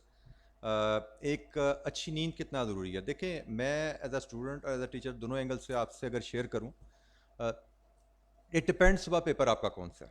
ठीक है। अगर तो आपका पेपर है कॉस्ट काउंटिंग का, जो मैं सब्जेक्ट पढ़ाता हूँ, तो this is an analytical paper which requires a lot of logical thinking in the exam. तो इसके लिए तो मैं बच्चों को कहता हूँ कि भाई 6 से 8 घंटे नींद मस्ट है। इसके बगैर अगर आप जा रहे हो तो आप शायद घर से ही फेल होने जा रहे हो, मतलब 70-80% चांस है। वैसे ही तो 50-50 तो वैसे ही हम खड़े होते हैं, तो सोए भी नहीं हो तो समझो 70-80 पे गिर गए हो फेल होने के लिए। आपका शायद चांस पास होने का 20-30 रह जाता है। तो इट इज़ वेरी इंपॉर्टेंट कि आप जो एनालिटिकल पेपर है उनमें तो आपको फुल नाइट साउंड स्लीप आपने ली हो। हाँ, थ्योरी में डिपेंड करता है आपके अगले पेपर्स कैसे आ रहे हैं, प्रिपरेशन कैसी है। हो सकता है, मतलब ये मेरे साथी मुझसे एग्री करें ना करें, लेकिन मैंने खुद दिया हुआ पेपर, मैं 1.5-2 घंटे सो के भी गया हूँ तो मैं पेपर पास कर लिया था। दिमाग में चूँकि थ्योरी में इतनी ज़्यादा एनालिटिकल लॉजिकल थिंकिंग नहीं चाहिए होती, ज़्यादा मेमोरी होती है, तो उसमें गुजारा हो जाता है। ये मेरा पर्सनल एक्सपीरियंस है। लेकिन न्यूमेरिकल में, एनालिटिकल पेपर में, कॉस्ट अकाउंटिंग में 6 से 8 घंटे के बगैर आप जा रहे हैं तो आप बेवकूफ़ी कर रहे हैं। इवन आपने रिवीजन कुछ नहीं किया, प्रैक्टिस आप कहते हैं मेरा बहुत रिवीजन रह गई है, the best thing you can do on the examination night is go to sleep. Then comes the good breakfast, that is equally important मेरे हिसाब से, क्योंकि हमारा जो ब्रेन है, you all should know, it is just like a machinery. जिस तरह आपकी गाड़ी है, गाड़ी में पेट्रोल नहीं डला तो गाड़ी कैसे चलेगी? तो आपका दिमाग भी जो है, ये एक अल्लाह ताला ने मशीन बनाई हुई है जिसका पेट्रोल ग्लूकोज है, जिसको ग्लूकोज चाहिए, और जितना ज़्यादा आप दिमाग इस्तेमाल करते हैं उतनी ज़्यादा ग्लूकोज कंज्यूम होती है। अच्छा नाश्ता तो बहुत ज़रूरी है एग्जामिनेशन में जाने के लिए, ताकि आपका अपना जो मेटाबॉलिज्म है, जो आपके एंजाइम्स का लेवल है वो नॉर्मल रहे, क्योंकि आप टेंशन में जब जाते हो उससे भी एंजाइम्स के लेवल आपके हिलते हैं जो कि नर्वसनेस पैदा करते हैं, और आपने अगर डाइट अच्छी नहीं ली हुई तो दैट विल क्रिएट प्रॉब्लम। मैं तो एज अ स्टूडेंट जब एग्जामिनेशन हॉल में जाता था तो मेरे पास तो चॉकलेट्स और कैंडीज होती थी जो कि मैंने रखी, और जब भी मुझे नर्वसनेस का अटैक होता था, मुझे लगता था मुझ पर प्रेशर आ रहा है, कि मुझे दिक्कत हो रही है चीज़ को पढ़ने में, समझने में, मैं फ़ौरन ग्लूकोज की इंटेक लेता था। This is a medically proven fact. तो मैं कोई साइंस नहीं बता रहा, मेडिकल प्रूवन फैक्ट है कि आपको ग्लूकोज की इंटेक चाहिए if you want to perform well. तमाम स्पोर्ट्समैन को देखिए खेलते हुए, वो अपनी उनकी बॉडी नीड क्या है? मिनरल्स। आप वो देखो, कोई भी स्पोर्ट्स देखोगे, वो बीच में केले खा रहे होते हैं, बीच में वो ORS या मिनरल रिलेटेड कोई से इंटेक ले रहे होते हैं, क्योंकि आपकी बॉडी की नीड है। अगर आप वो नीड पूरी नहीं करेंगे तो परफॉर्मेंस लेवल आपके ड्रॉप हो जाते हैं। तो अच्छी नींद और अच्छा नाश्ता बहुत ज़रूरी। मैं तो कहता हूँ एग्जाम में भी आपके पास चॉकलेट्स और इस तरह की स्वीटनर्स होने चाहिए, जो आपको वहाँ पे जहाँ पे आपको लगे प्रॉब्लम है आप उसकी इंटेक लीजिए। 15 मिनट बाद, घंटे बाद, आधे घंटे बाद आप उसकी बाइट ले लें, तो this will definitely help you improve your performance in the exam. Thank you. Thank you Adnan. Next question sir Atif, आप ये बताएं कि ये जो कोविड के टाइम्स में हम लोग देख रहे हैं कि स्टूडेंट्स ऑनलाइन क्लासेस की तरफ शिफ्ट हो गए हैं, कैफ स्टेज के ऊपर इट्स नॉट कॉमन, क्योंकि उनको एक प्रॉपर आदत होती है, एक प्रॉपर सेटअप में आप जाते हैं कॉलेज, वहाँ जाके पढ़ते हैं और फिर घर आके उसको रिवाइज करते हैं। लेकिन कोविड की वजह से चूँकि स्टूडेंट्स को ऑनलाइन स्कूलिंग की तरफ जाना पड़ा, तो उससे स्टूडेंट्स ये शिकायत करते हैं कि वो मैच नहीं कर पा रहे इस न्यू सेटअप के साथ और वो लेज़ी हो गए हैं। सो इस कैसे अपने आप को मोटिवेट करें टू स्टडी और कैसे इसको करें? जी बिल्कुल, ये काफ़ी ज़्यादा इशू है कि कोविड वाले टाइम्स में चीज़ें ऑनलाइन की तरफ गई। अच्छा, इसमें 2 अलग अलग सेशंस का बड़ा मज़ेदार एक्सपीरियंस है। एक सेशन में कंप्लीट सेशन ही ऑनलाइन की तरफ चला गया, तो वो स्टूडेंट्स जो कभी फिज़िकल क्लास में भी आके नहीं पढ़ते थे, वो ये शिकायत करना शुरू हो गए कि हम ऑनलाइन हैं तो हमसे पढ़ा नहीं जा रहा। तो हम उन्हें उस टाइम पे भी समझाते थे कि ये आपको ऐसा लग रहा है, ये आपके जहन में गलतफहमी है कि अगर फिज़िकल क्लास हो रही होगी तो आप खुदा ना खास्ता पढ़ने की कोशिश करेंगे। तो मतलब वो 6 महीने तक मुसलसल बच्चे परेशान रहे कि ऑनलाइन है, हम कैसे पढ़ें इस तरह से। और उस टाइम पे भी हम सब सारे स्टूडेंट्स से कहते थे कि आप अकेले के लिए ऑनलाइन नहीं है, सबके लिए ऑनलाइन है। सारी एजुकेशन ऑनलाइन हो गई, सारे नोट्स डिलीवरी, सारी चीज़ें मैक्सिमम इस तरफ चली गई। सरप्राइजिंगली पिछली 20 अटैम्प्ट्स में सबसे अच्छा रिजल्ट लॉ का लास्ट टाइम आया है। 10 साल का बेस्ट रिजल्ट, पिछले 10 साल में सबसे बेस्ट रिजल्ट आया है लास्ट अटैम्प्ट में, वो जब कंप्लीट कोविड वाले टाइम में अटैम्प्ट दी गई है। तो ऐसा नहीं है कि उस टाइम पे जो है, अगर आप कोविड वाले टाइम पे और आपको मुश्किल है तो आपका मुकाबला किनसे है? उन्हीं लोगों से जो उन्हीं मुश्किलात से गुजर रहे हैं। तो आप सब बराबर हैं। ऐसे नहीं है कि कुछ लोगों को कोविड वाले कमरे में रखा हुआ है कि जी ये लोग सिर्फ ऑनलाइन पढ़ेंगे और बाकी लोग फिजिकली जाके पढ़ रहे हैं।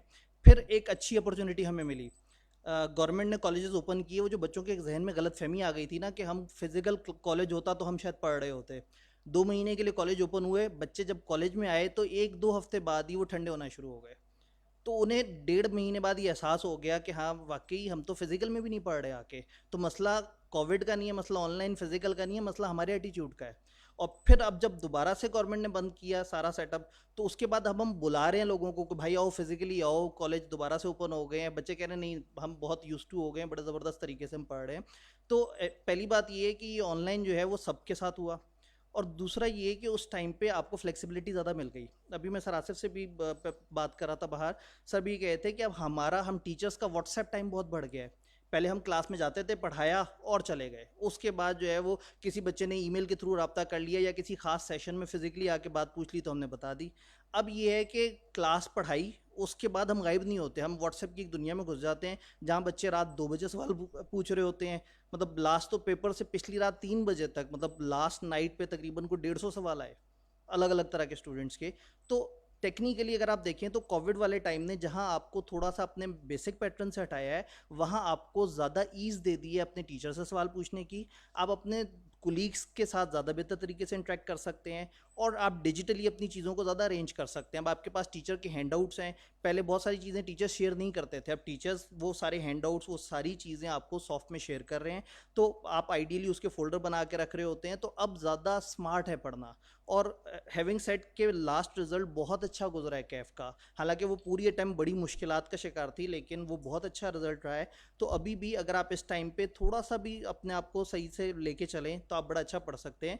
फिर जो पहले फिजिकल दौर होता था तो उसमें यही था कि ये अपना कोई भी लेक्चर अगर मिस हो गया है तो वो होता था, जो लेक्चर मिस हो गया आप किसी दोस्त से पूछेंगे, और कई दफ़ा दोस्त को भी नहीं चीज़ आती थी तो सही से रिवाइज़ नहीं कर पाते थे। अब इन सब लोगों के पास ऑप्शन होती है कि अपनी ही टीचर्स के लेक्चर्स को रीटेक करके देख लेते हैं फास्ट तरीके से। इवन रिवीजन क्लासेस जो है इनके लिए बड़ी आसान हो गई हैं कि अपने ही टीचर्स के लेक्चर्स को ये तो 2 पे स्पीड तेज़ करके और टीचर को तेज़ी तेज़ी से सुन रहे होते हैं कि हमने रिवाइज़ करना है, तो वो लिटरली मतलब, और उसके बाद फिर उसकी वीडियोस बना के फेसबुक पे भी शेयर हो रही होती है। मतलब वो जो है ना, इस टीचर का ये मजाक, इस टीचर का ये मजाक, मतलब फुल टाइम।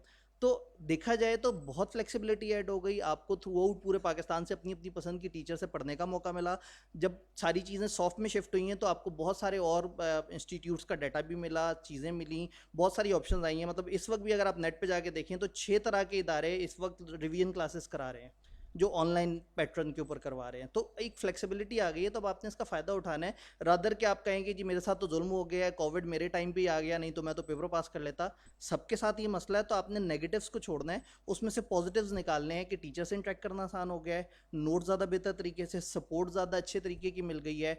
तो आपने इस चीज़ को यूटिलाइज़ करना है और टाइम वेस्ट कम से कम करना है। तो ये बड़ा आइडियल अपॉर्चुनिटी है। फिर आईकैप ने इतना ज़बरदस्त एक फोरम प्रोवाइड किया है कि इस वक्त ये सेशन ख़त्म होने के बाद से ऑनवर्ड 1-2 दिन बाद से 6 से ऑनवर्ड रिवीजन क्लासेस शुरू होंगी, टीचर्स आएंगे, आपको पढ़ा रहे होंगे, और अब वो वाली मजबूरी भी नहीं है कि यहाँ पे फिजिकली आके बैठना है। अब ऑनलाइन की वजह से आप फेसबुक लाइव से भी देख सकते हैं। तो अब ये सारी अपॉर्चुनिटीज़ इसलिए ज़्यादा बूस्ट हुई कि ये ऑनलाइन हमारी दुनिया में आया। तो ये ऑनलाइन ने फ़ायदा ही किया है। और मतलब हम तो पाकिस्तान में अब सोच रहे हैं, बाहर की दुनिया में तो कब से अमेरिकन क्वालिफिकेशन के एग्ज़ाम तो कब से ऑनलाइन होते जा रहे हैं। तो अब हमने इस नए फ्यूचर में एंटर होना है। आपने सीए फाइनल में जाना है, सीए फाइनल में बड़ा कम टाइम होता है, क्लासेस लोग नहीं ले पाते, ट्रैवल नहीं कर पाते। तो उधर मतलब 4-5 साल पहले जब हमने ऑनलाइन शुरू किया था तो हमारा ख्याल था लोग इस तरफ नहीं आएंगे, लेकिन अब मेजॉरिटी वहाँ ऑनलाइन पे शिफ्ट हो गई है, ऑनलाइन एजुकेशन पे, चूँकि उनके पास टाइम नहीं होता। तो दिस इज़ न्यू फ्यूचर। आपने तो वो पिछले दिनों वो सोशल मीडिया पे चलती हुई वीडियो भी देखी होगी कि अब आगे कंप्यूटर्स और ऑडिट का आपस में ताल्लुक जो है काफ़ी ज़्यादा, जिसकी वजह से आवाम काफ़ी परेशान है। तो अगेन जो टेक्नोलॉजी से जितना फ्रेंडली होगा, जितना उससे दोस्ती करेगा और उसको इस्तेमाल करेगा, वो उतना अच्छाई की तरफ जाएगा। तो आप अभी से ही इस चीज़ को पसंद कर लें, और आने वाले दौर में भी मतलब दिस इज़ गुड कि ये ऑप्शन आपके पास है। और अगर प्रॉब्लम आएगा तो सबके साथ होगा, और अगर ऑप्शन मिलेगी तो सबको मिलेगी। तो इसलिए मतलब ये अच्छी चीज़ है, शायद इतनी बुरी चीज़ नहीं है। मैं तो बहुत ज़्यादा एम्बेसडर हूँ ऑनलाइन एजुकेशन का। कोविड तो अब आया है, इसने तो हमें इसीलिए ये सवाल हमने आपसे किया है कि आप बहुत एम्बेसडर हैं। कोविड तो अब आया है, हम 2015 से काफ़ी कोशिश कर रहे हैं। फिर अदनान साहब ने उसके अंदर बड़ा ज़्यादा वैल्यू ऐड की थी थ्रू आउट ऑनलाइन। तो वो हम शुरू से ही ऑनलाइन को काफ़ी ज़्यादा देख रहे हैं कि अब आगे वाले दौर में ये ऑनलाइन सबको बड़ा हेल्प करेगा इंशाल्लाह। बिल्कुल स्टूडेंट्स, इसमें मैं भी ये बात कहना चाहूँगी कि जो सक्सेस है ना उसकी सिर्फ एक ही रीज़न होती है, और जो फेलियर होता है ना उसके रीजंस ख़त्म ही नहीं होते। So Covid can be one reason अगर आपने फेल होना है ज़िंदगी में। अदरवाइज़ जब आप सक्सेसफुल होना चाहते हैं तो कोई रीज़न नहीं होती एक्सेप्ट वन कि आप सक्सेसफुल होना चाहते हैं, दैट्स इट। अब हम स्टूडेंट्स को मौका देते हैं कि आप लोग सवाल करें और जो भी आप लोगों के दिमाग में, लेकिन फिर मैं एक दफ़ा आप लोगों को याद करा दूं कि ये सेशन जो है it's basically for the general techniques and general exam guidelines. अगर किसी सब्जेक्ट से कोई स्पेसिफिक क्वेश्चंस हैं तो उसके लिए आई विल सजेस्ट कि आप लोगों का जो सेशन इसके बाद स्टार्ट हो रहे हैं उसमें उन क्वेश्चंस को पूछें। लेकिन अगर कोई जनरल क्वेश्चंस हैं, जिस तरह की आज डिस्कशन हो रही है, तो ज़रूर पूछें प्लीज़। Let's start. जिसने भी सवाल पूछना है वो प्लीज़ अपना रेज योर हैंड।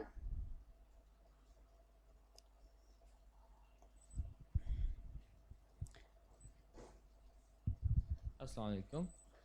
मेरा क्वेश्चन ये है कि हम ज़्यादातर बच्चे वो हैं जो मैट्रिक और ए लेवल्स के बैकग्राउंड से हैं। हमारे लिए 3 घंटे के पेपर में बैठना नॉर्मल नहीं है। तो आप क्या रिकमेंड करते हैं कि 3 घंटे कैसे सर्वाइव किया जाए for just paper?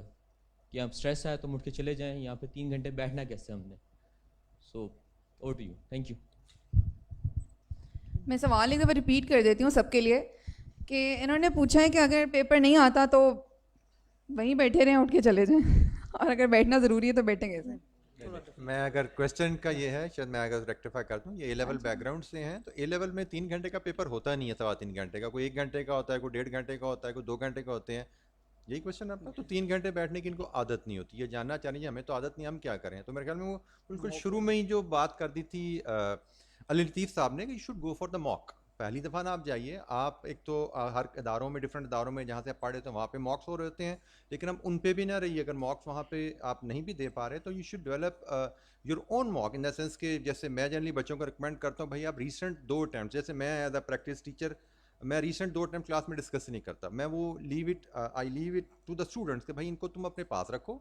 Last month में जब लास्ट 2 वीक्स में एंटर हो गए तो इन 2 को एज अ मॉक अटैम्प्ट करना, घड़ी सामने रख के 3 घंटे 15 मिनट के लिए इन दोनों को आपने अटैम्प्ट करना है। तो प्रैक्टिस के अलावा कोई सोल्यूशन नहीं है। The more you practice the more comfortable, more used to you will become to this. But rest assured ये कोई बहुत बड़ा कोई डिफिकल्ट चैलेंज नहीं है, क्योंकि आप लोग ठीक है एग्जामिनेशन में 3 घंटे बैठने की आदत नहीं है, लेकिन आपको रिगरस स्टडी की तो आदत है ना, 6-6 8-8 घंटे दिमाग खपाने की आदत तो होती है सब बच्चों को। तो इंशाअल्लाह ताला कोई आपको दिक्कत नहीं होगी। Don't take it as a fear factor. Thank you. मैं इसमें ऐड करूँगा एक छोटी सी बात कि ये जो एक सवाल मुझसे बच्चे पूछते हैं कि जी ये जो पास्ट पेपर के सवाल है ना, ये तो हमने किए हुए हैं, तो ये अब हम खुद से बैठ के करेंगे तो क्या होगा या कैसे होगा? तो मैं कहता हूँ आप फिर से बैठ जाएं। लेकिन अब क्या आपने करना ये है कि लेटेस्ट अटैम्प्ट या जिस तरह पिछली 1 2 3 अटैम्प्ट्स के पूरा पेपर प्रिंट ले लें, और अगर आपने उसमें से कोई 2 सवाल 4 सवाल अटैम्प्ट किए भी हुए हैं, कोई बात नहीं, अब आप उसको एक सिटिंग में बैठ के करें। वो सवाल हो सकता है आपने डिस्कस किया था, ज़बानी टीचर से पूछ लिया था, लेकिन जब आप हाथ से बैठ के एक सिटिंग में खुद हल कर रहे होंगे, अपने अपने कमरे में बैठ के करेंगे, अपने घर में बैठ के करेंगे, वो पेपर पकड़ लें। और इसके लिए भी एक और हमारा कॉमन इशू क्या आ जाता है कि हम कहते हैं कि जब मैं सारी तैयारी कर लूँगा ना आखिर में, तो फिर मैं ये वाला पेपर करूँगा। वो सारी तैयारी कभी भी नहीं हुई, ना आपकी हुई ना मेरी कभी हुई, ना इससे पहले भी हमने जिक्र किया कि तैयारी तो कभी भी सारी ख़त्म नहीं हुई, आखिर तक चलती रहती है। तो जब आप एक दफ़ा सारा कोर्स पढ़ गए, जैसे आप इस वक्त तक I believe majority of the students ने तकरीबन सब कुछ पढ़ लिया होगा, चलें हफ्ता 10 दिन और निकाल लें तो आप पूरे कोर्स से एक दफ़ा गुजर गए हैं। बैठ के पेपर हल करें, कोई बात नहीं, नहीं आता होगा तो क्या हुआ, गोली थोड़ी मार देगा। बैठ के हल करें एक सिटिंग में 3 घंटे, उसमें गलतियाँ होंगी कोई बात नहीं, अगला पेपर फिर करेंगे, कोई बात नहीं, गलतियाँ होंगी अगला पेपर फिर करेंगे। तो जब आप 3 दफ़ा 4 दफ़ा ये काम कर लेंगे तो आपके लिए तो ये बच्चों का खेल बन जाएगा कि 4 घंटे ही बैठ रहे हैं ना, कोई बात नहीं, आओ बैठ के सवाल करते हैं। तो वो और एक पेपर की बात हो रही है, ये बात नहीं हो रही है कि आपने एक चैप्टर पकड़ा है और 4 घंटे पढ़ लिया। एक पेपर से मुराद ये है कि उसके अंदर हर तरह का सवाल है, हर टॉपिक मौजूद है, आपका जहन हर तरफ चल रहा है, तो आपकी बिल्कुल इसमें कोई इशू नहीं है। आप जिस तरह अदनान साहब ने कहा, बिल्कुल ये it's not a big deal at all, अब कर लेंगे इसे इंशाल्लाह। Thank you Saqib. अस्सलाम वालेकुम, my name is Sheikh Numan. मेरा सवाल साकिब भैया साहब से है कि how to stay motivate in study, क्योंकि हम 10-15 दिन का जो प्लान बनाते हैं, 4-5 दिन उसके मुताबिक पढ़ रहे होते हैं, या फिर तबीयत ख़राब हो गई या कोई मसला हो गया, उसके बाद हम बिल्कुल ही उस चीज़ को इग्नोर कर देते हैं और वो प्लान भी सब कुछ ख़त्म और सब कुछ रद्दी की टोकरी में डाल चला गया वो, और फिर उसको दोबारा किस तरह मतलब हम बैकअप पे आएँ और दोबारा स्टडी स्टार्ट करें, मोटिवेट किस तरह आ जाए इसमें? सवाल इनका ये है कि how to remain motivated for the studies. इसके 2 तरह के जवाब हो सकते हैं, एक ऑनेस्ट वाला, एक किताबी वाला। दोनों ही दे दें मेरे ख्याल से। अपने आप को बताएं या कि ये कर आप सकते हैं, एक माइक ऑन करके दे दें, एक माइक ऑफ करके। अपने आप को बताएं कि आप किस दोराहे पे खड़े हैं, किस अहम चीज़ के लिए आप स्ट्रगल कर रहे हैं, आपके क्या ऑब्जेक्टिव्स हैं। देखें कि आपके सीनियर्स की, आपके घर वालों की क्या एस्पिरेशंस हैं, आपकी अपनी क्या एस्पिरेशंस हैं। I believe they should give you sufficient motivation. पर हकीकत ये है कि नहीं होता ऐसे। तो उसके लिए देखिए, दो चीज़ें हो सकती हैं। एक तो ये है कि आप जब, जिस तरह आप, मैं कहता हूँ आखिरी महीना है ना, फरवरी का महीना है, इसमें आपने तैयारी करनी है, यकम को आपके पेपर है। हमने बड़ी कोशिश कर लिया, एक से कह दिया कि मेहरबानी करें 2 हफ्ते और दे दें, उन्होंने कहा नहीं, यकम से पेपर है। तो अब आपके पास टाइम कोई नहीं है, यकम से पेपर हैं। अच्छा, अब आज आप तैयारी करना शुरू करेंगे तो क्या करेंगे? मैं कैसे करता हूँ? मैं सिलेबस ग्रेड नंबर 1 से शुरू करता हूँ। अच्छा, ये ग्रेड नंबर 1 जो है ना, ये मुझे पहले भी पढ़ा था, और शुरू के ग्रेड ज़रा आसान भी होते हैं, और अभी मैं मोटिवेटेड भी हूँ। वो हफ्ता की मेरी मोटिवेशन में वो जो आसान टॉपिक थे ना, वो मैंने सारे कर लिए, और अब मैं थक गया हूँ, और मैंने 2-3-4 दिन ज़ाया करने, और मैंने फिर मोटिवेट होना, और मैंने फिर शुरू से शुरू कर लेना।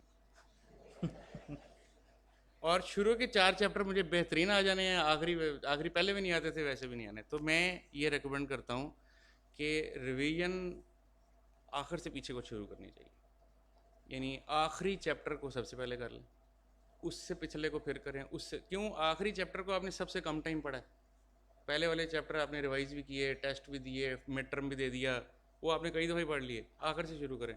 आखिरी चैप्टर आपने हफ्ता पहले पढ़ा क्लास में, और क्लासेस ख़त्म हो गई, और फिर उसको अभी पढ़ें, फिर उससे सेकंड लास्ट, फिर थर्ड लास्ट, फिर उल्टा चलें।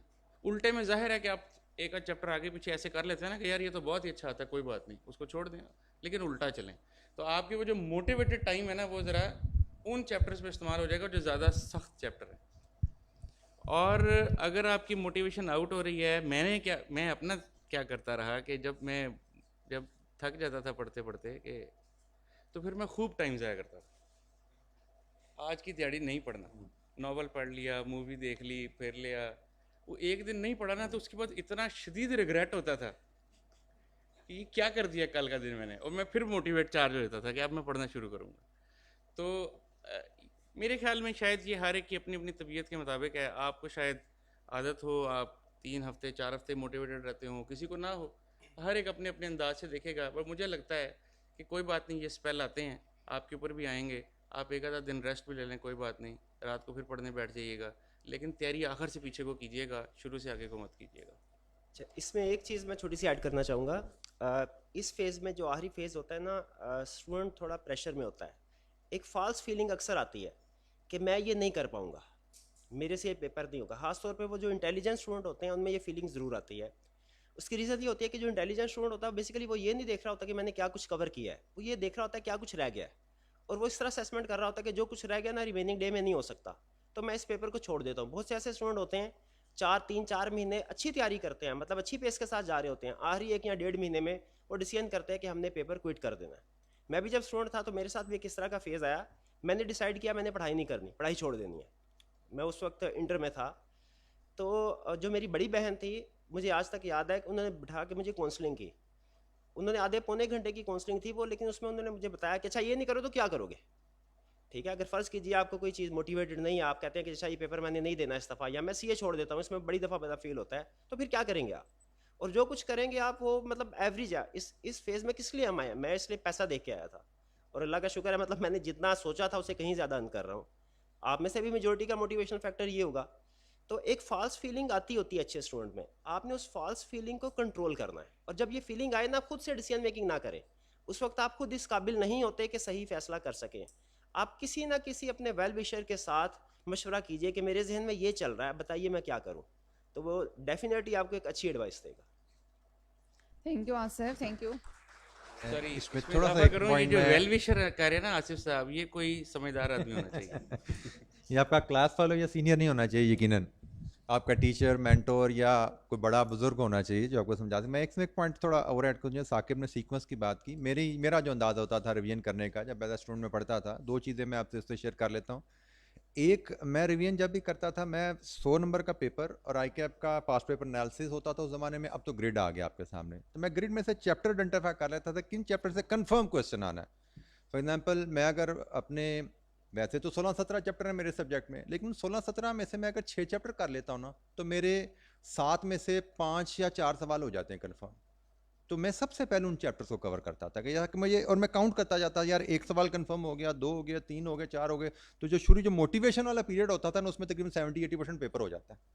तो जब आपने वो 70-80% पेपर कर लिया है और 6-7 चैप्टर से हो गया, तो बाकी 10 चैप्टर में से आपने सिर्फ 15-20% निकालना है, तो आपको ऑटोमेटिकली मोटिवेशन मिल जाती है, यार मेरा 80% कवर हो चुका है, अब तो सिर्फ 20% मेरा सिलेबस रह गया है। और उसमें नेचुरली इंपॉर्टेंट एरियाज पे आप टाइम भी ज़्यादा लगा रहे होती है, उनकी रिवीजन भी ज़्यादा रिक्वायर्ड होती है, प्रैक्टिस भी ज़्यादा रिक्वायर्ड होती है। जो अनइंपॉर्टेंट एरियाज आ जाते हैं उनकी शायद बहुत ज़्यादा इन डेप्थ स्टडीज़ रिक्वायर्ड भी नहीं आपको होती, और आपने उनमें बहुत ज़्यादा एक्सटेंसिव रिवीजन और प्रैक्टिस भी नहीं करनी होती। तो जितना टाइम आपका लग रहा होता है उसको उस हिसाब से आप मैनेज कर जाते हो। एक तो ये चीज़ मुझे लगता है बड़ा इंपॉर्टेंट है कि आप उसको टाइम को, ग्रिड को सामने रख के आप रिवीजन प्लान करें, और जो कंफर्म चैप्टर्स हैं जिनसे क्वेश्चन आना है उनको सबसे पहले कवर करें, ताकि वो मोटिवेशन के दौरान आपके कंफर्म क्वेश्चन कवर हो जाएं। और दूसरी चीज़ जो मैंने फील किया था स्टूडेंट के प्रोफेशनल स्टडीज़ में, जब लास्ट मंथ में आप एंटर होते हैं तो स्टडीज़ की 2 तरह की अप्रोचेज होती हैं रिवीजन, फाइनल रिवीजन में जब जाते हैं। मैं जिससे कंफर्टेबल था और जो मैं स्टूडेंट को एडवाइस भी करता हूँ, मुझे लगता है कि प्रोफेशनल स्टडीज़ की वो नीड है कि जब आप फाइनल मंथ में एंटर हो जाते हैं तो ये 2-2 घंटे पर सब्जेक्ट लगा के पढ़ने वाले दिन नहीं होते कि आपके, जी मैंने 3 सब्जेक्ट पढ़ना हो तो मैंने दिन में 9 घंटे पढ़ना है, तो 3-3 घंटे तीनों में बांट दूं और ये फरवरी का महीना हम ऐसे गुजारेंगे। मेरा जो पर्सनल एक्सपीरियंस रहा है और जो मैं फील करता हूँ कि यहाँ पे आपने, जब प्रोफेशनल स्टडीज़ में आपको रिगरस और इन डेप्थ स्टडी चाहिए होती है, और 3 घंटे में तो एक सब्जेक्ट का मूड ही नहीं बनता, तो आपका सब्जेक्ट चेंज हो जाता है, आप दूसरे पे शिफ्ट कर जाते हो। तो मैं इसको स्टडी करता था, मैं दिन डिसाइड करता था कि फॉर एग्जांपल मेरे 20 दिन रह गए हुए हैं, 20 दिन के मैं 2 टुकड़े करूंगा, एक 12 दिन का, एक 8 दिन का, और मैं 3 सब्जेक्ट अगर प्रिपेयर कर रहा हूं तो 12 दिन के मैं फर्दर 3 टुकड़े करूंगा। May be let's assume equal किया, वो तो हर बच्चा सब्जेक्ट की स्ट्रेंथ के लिहाज से अपना करेगा। मैं 4-4 दिन के 3 टुकड़े करूंगा कि 4 दिन सब्जेक्ट 1 की मेरी complete thorough revision with a little bit of unseen practice question, दूसरे सब्जेक्ट की, तीसरे सब्जेक्ट की पूरा एक राउंड लगाया, पूरा एक दिन, 4 दिन मैंने एक सब्जेक्ट लिए रखे हुए। हाँ, बात का बंदा बोर हो जाता है पढ़ते पढ़ते एक सब्जेक्ट, तो जब बोर हो रहे हैं तो फिर 1 घंटे की ब्रेक ले लें, अगर तो एंटरटेनमेंट ब्रेक लेनी ले ले, लेकिन अच्छे स्टूडेंट वो भी ब्रेक भी स्टडी से लेते हैं। फॉर एग्जांपल मैं अगर ऑडिट पढ़ते पढ़ते बोर हुआ तो मैं कॉस्ट का एक सवाल कर लूँगा इंपॉर्टेंट एरिया से, फॉर एग्जांपल बजटिंग का एरिया बड़ा इंपॉर्टेंट है, चलो यार ब्रेक लेनी है, बजटिंग का एक अनसीन सवाल कर लेते हैं, दोबारा फिर ऑडिट पे शिफ्ट हो जाएंगे। फोकस मेरा 4 दिन ऑडिट पर ही है, बीच में ब्रेक्स ली हुई हैं मैंने कुछ वीक एरियाज़ की। दूसरा दिन आया फिर फोकस मेरा कॉस्ट हो गया, ब्रेक्स आएंगी। तीसरा आया मेरा फोकस रिपोर्टिंग हो गया, ब्रेक्स बीच में आएंगी। तो मुझे लगता है कि ब्लॉक्स में पढ़ना, इसको मैं ब्लॉक स्टडी कहता हूँ। प्रोफेशनल लेवल पे जब फाइनल मंथ में आप एंटर होते हैं, जब रिवीजन लेवल पे आते हैं, तो block study should help you a lot, and I believe that it is probably the need of the professional studies where you want to get into the depth of a subject, क्योंकि यहाँ पे आपको in depth studies चाहिए होती हैं। Thank you. Thank you Adnan, thank you so much. अच्छा, Facebook पे भी हमारे पास क्वेश्चंस आ रहे हैं, वो लेते हैं। सर आतिफ, आप बताएं कि फेसबुक पे किसी ने सवाल किया, how to handle 2 exams in a day.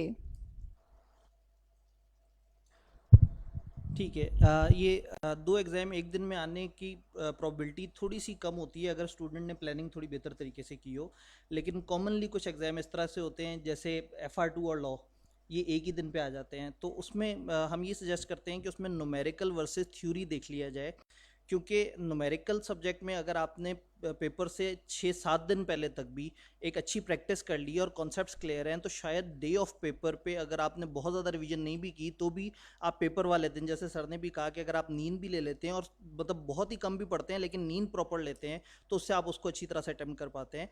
तो इसमें भी अगर वो दोनों में से एक न्यूमेरिकल और एक थ्योरी है, तो उस वक्त फिर जो पिछला दिन है वो थ्योरी फोकस होना चाहिए। पहली बात ये है कि ये प्लानिंग आपकी ऐसी नहीं होनी चाहिए कि ये 2 पेपर इकट्ठे हो जाएं एक ही दिन के, क्योंकि एक दिन के 2 पेपर और कई दफ़ा अगला उससे अगले दिन होता है जिसमें आपको मतलब लेस देन 21 आवर्स मिल रहे होते हैं। तो आइडियली ऐसा नहीं करना चाहिए, लेकिन अगर ऐसा हो जाए तो फिर उस न्यूमेरिकल पेपर को पेपर वाला वीक स्टार्ट होने से पहले तैयार करके साइड पर रख लेना चाहिए, और उस दिन जो है वो आपको थ्योरी के पेपर को तैयार करके और एक साउंड नींद ले लेनी चाहिए, क्योंकि न्यूमेरिकल की उस टाइम पे अगर तेज़ी से रिवीजन नहीं भी की होगी तो भी काम काफ़ी हद तक चल सकता है। लेकिन थ्योरी को अगर ताज़ा ताज़ा ना रिवाइज़ किया गया हो तो पेपर में, चूँकि उसमें नॉलेज भी ज़्यादा होती है, कई दफ़ा क्रैमिंग चाहिए होती है, तो वो पेपर में थोड़ा सा आपको डिफ़िकल्टी करती है। तो इस तरह से अगर प्लान कर लें तो वो थोड़ा सा बेहतर हो जाता है। बाकी इसमें अगर कोई और बाकी ऐड करना चाहें। अच्छा, एक और सवाल हमारे पास फेसबुक पे ही आया है, वो ये है, which subject to choose for fast track students? Asif, आप बताना चाहें तो।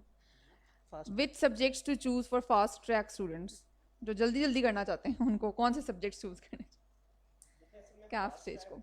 तो अगर आप fast track means 45 day normally जो होते हैं, जी जी। इसमें जो हमारा कैफ 1 2 3 है नॉर्मली, इसमें हम रिकमेंड करते हैं स्टूडेंट को, डिपेंड करता है कि उसकी बैकग्राउंड क्या है। अगर तो उसकी बैकग्राउंड ऐसी अकाउंटिंग बैकग्राउंड है, अगर तो स्टूडेंट ऐसा है जो कि अकाउंटिंग बैकग्राउंड से है, तो हम उसे नॉर्मली रिकमेंड करते हैं कि वो कैफ 1 इंट्रोडक्शन टू अकाउंटिंग जो है ये पेपर सेलेक्ट करे। क्योंकि देखिए सीए का कोई भी पेपर हो, ये इजी टू पास हरगिज़ नहीं है। इसमें कंपैरेटिवली तो आप ये कह सकते हैं कि कंपैरेटिवली एक पेपर दूसरे से आसान है, लेकिन इन इटसेल्फ हर पेपर को पास करने के लिए आपको मेहनत करना पड़ती है। तो इसमें कोशिश ये करें कि अगर आपका अकाउंटिंग का बैकग्राउंड है तो फिर आप जो 45 डेज़ के नॉर्मली सेशन चलते हैं उनमें इंट्रोडक्शन टू अकाउंटिंग का पेपर सेलेक्ट करें। अगर अकाउंटिंग बैकग्राउंड से नहीं है तो फिर बेहतर है कि इकोनॉमिक्स जो है उसको अडॉप्ट किया जाए। और अगर आप समझते हैं कि आप बहुत इंटेलिजेंट हैं और मैनेज कर सकते हैं, तो मेरा ख्याल है इंट्रोडक्शन टू अकाउंटिंग और इकोनॉमिक्स दोनों को भी सिलेक्ट किया जा सकता है। और कोई सवाल यहाँ पर हमारे स्टूडेंट्स के? और मैं रिक्वेस्ट करूँगी कि जो हमारे बाकी सेंटर्स पे स्टूडेंट बैठे हैं वो भी सवाल कर सकते हैं। अगर कोई सवाल है तो आप अपना हैंड रेज करें and we will give you opportunity. Inayat, हम ले सकते हैं ना वहाँ से सवाल? यहाँ पर सवाल है, हाँ प्लीज़ माइक दें। अस्सलाम वालेकुम सर। सर मेरा नाम एहसान अली है और मेरा सवाल ये है कि आपने बताया कि एक सिस्टम है जो वेस्टर्न यूज़ करते हैं, सिस्टम का नाम कौन सा था? सॉफ्टवेयर जो आपने बताया था।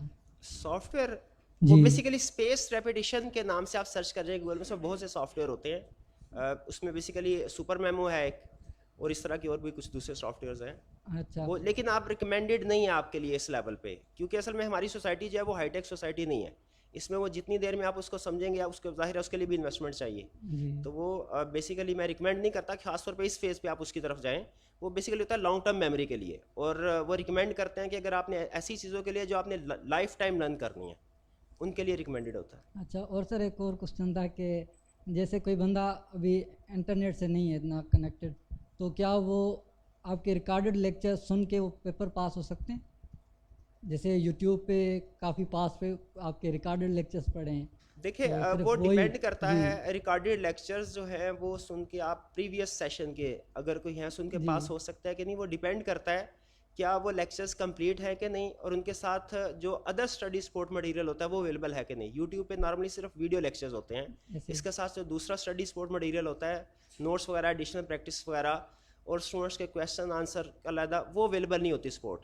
तो आपको किसी हद तक तो गाइडेंस मिल जाती है, काफ़ी हद तक बल्कि गाइडेंस मिल जाती है, लेकिन चूँकि उसमें वो कंप्लीट पैकेज नहीं होता, तो इसलिए ये कहना थोड़ा मुश्किल होगा मेरे लिए कि सिर्फ उसकी बेस पे कोई स्टूडेंट पेपर पास कर सकता है कि नहीं। और दूसरा इसमें एक एलिमेंट ये भी होता है कि रिवीजन कितनी है, वो लेक्चर्स कितने पुराने थे।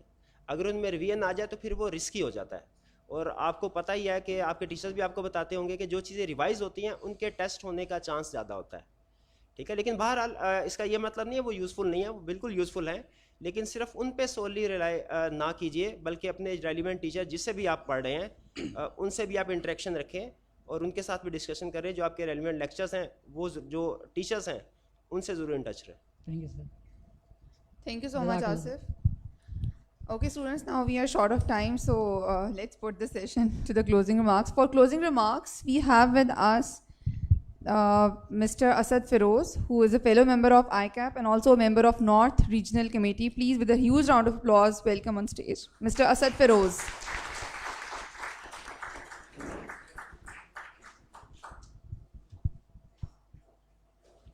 Bismillahirrahmanirrahim. Thank you, Faryal. Honorable Adnan Saab, Atif Saab, Asif Saab, Saqib Saab, and dear students. I was not expecting to come at this point of time. मगर ये कि it's heartening to see so many students here. और as usual हमारे veteran से हम start करें तो सब लोग इल्म बांट रहे हैं, और माशाल्लाह एक और प्लान किया गया है जिसमें 6 तारीख से आप लोगों के लिए सेशंस हो रहे हैं। आप लोग जो यहाँ लाइव बैठे हैं और जो लोग हमारे साथ कनेक्टेड हैं ICAP स्टेशंस पे, इसी तरह आई कैप स्टेशंस पे भी आके ये सेशंस अटेंड किए जा सकते हैं और इसके अलावा ऑनलाइन भी अवेलेबल होंगे सेशंस। तो मेरा ख़्याल है कि ये बात मैंने पिछली दफ़ा भी कही थी और दोबारा ये बात दोहराऊंगा for the sake of repetition कि ये बड़ी बात है आई कैप की। और मेरा ख्याल है जो ये टीचर्स वॉलंटियर करते हैं और आके ये लेक्चर्स दे रहे हैं, इनके लिए भी ये बहुत जो है हमारे लिए एक ऑनर की बात है कि ये लोग अपना टाइम स्पेयर करते हैं और आप लोगों के आके ये लेक्चर्स देते हैं। तो इनके लिए पहले क्लैपिंग तो करें ना।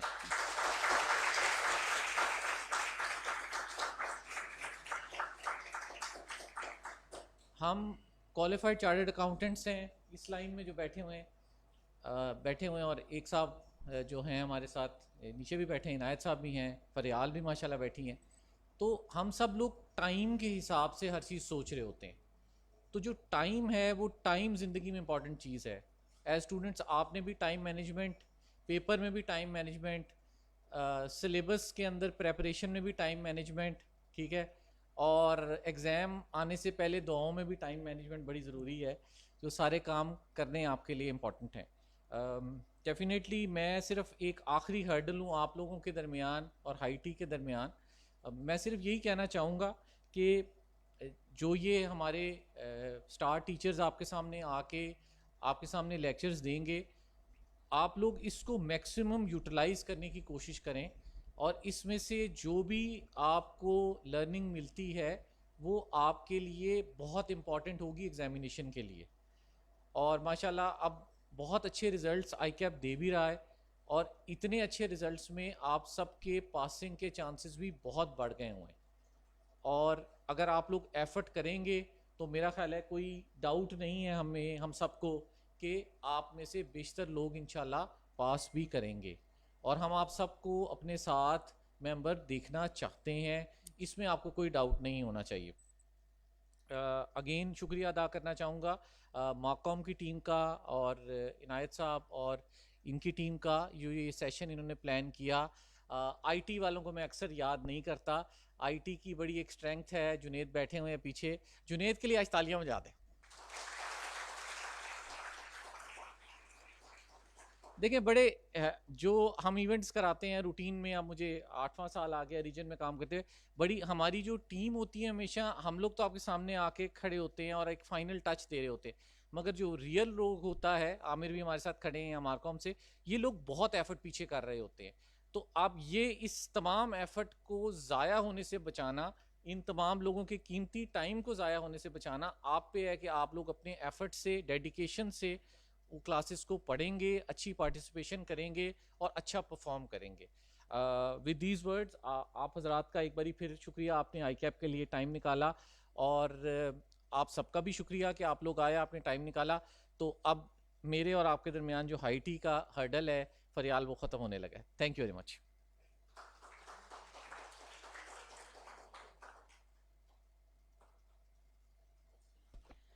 Now I request Mr. Asad Feroz to please distribute the shields as a token of appreciation to our honorable teachers.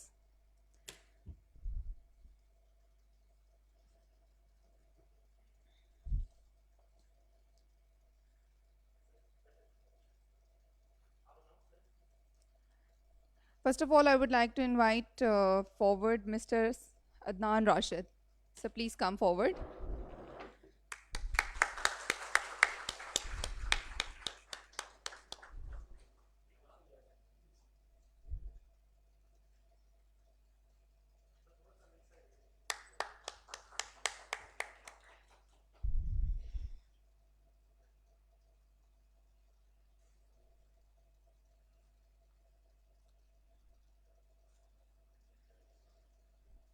Thank you, Ji. Mr. Atif Hassan Abdi, so please come forward.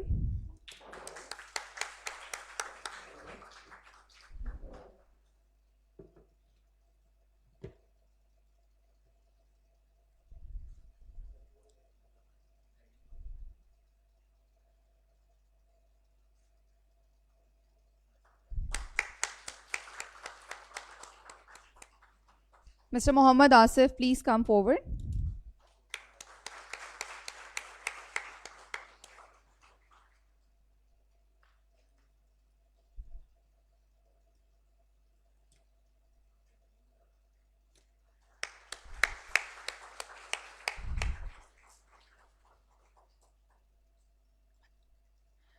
Mr. Saqib Riaz.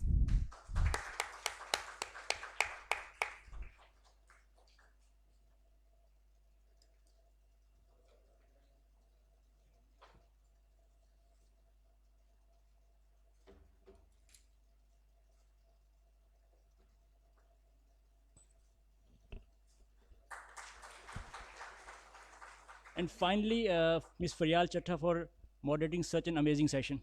Please welcome Faryal.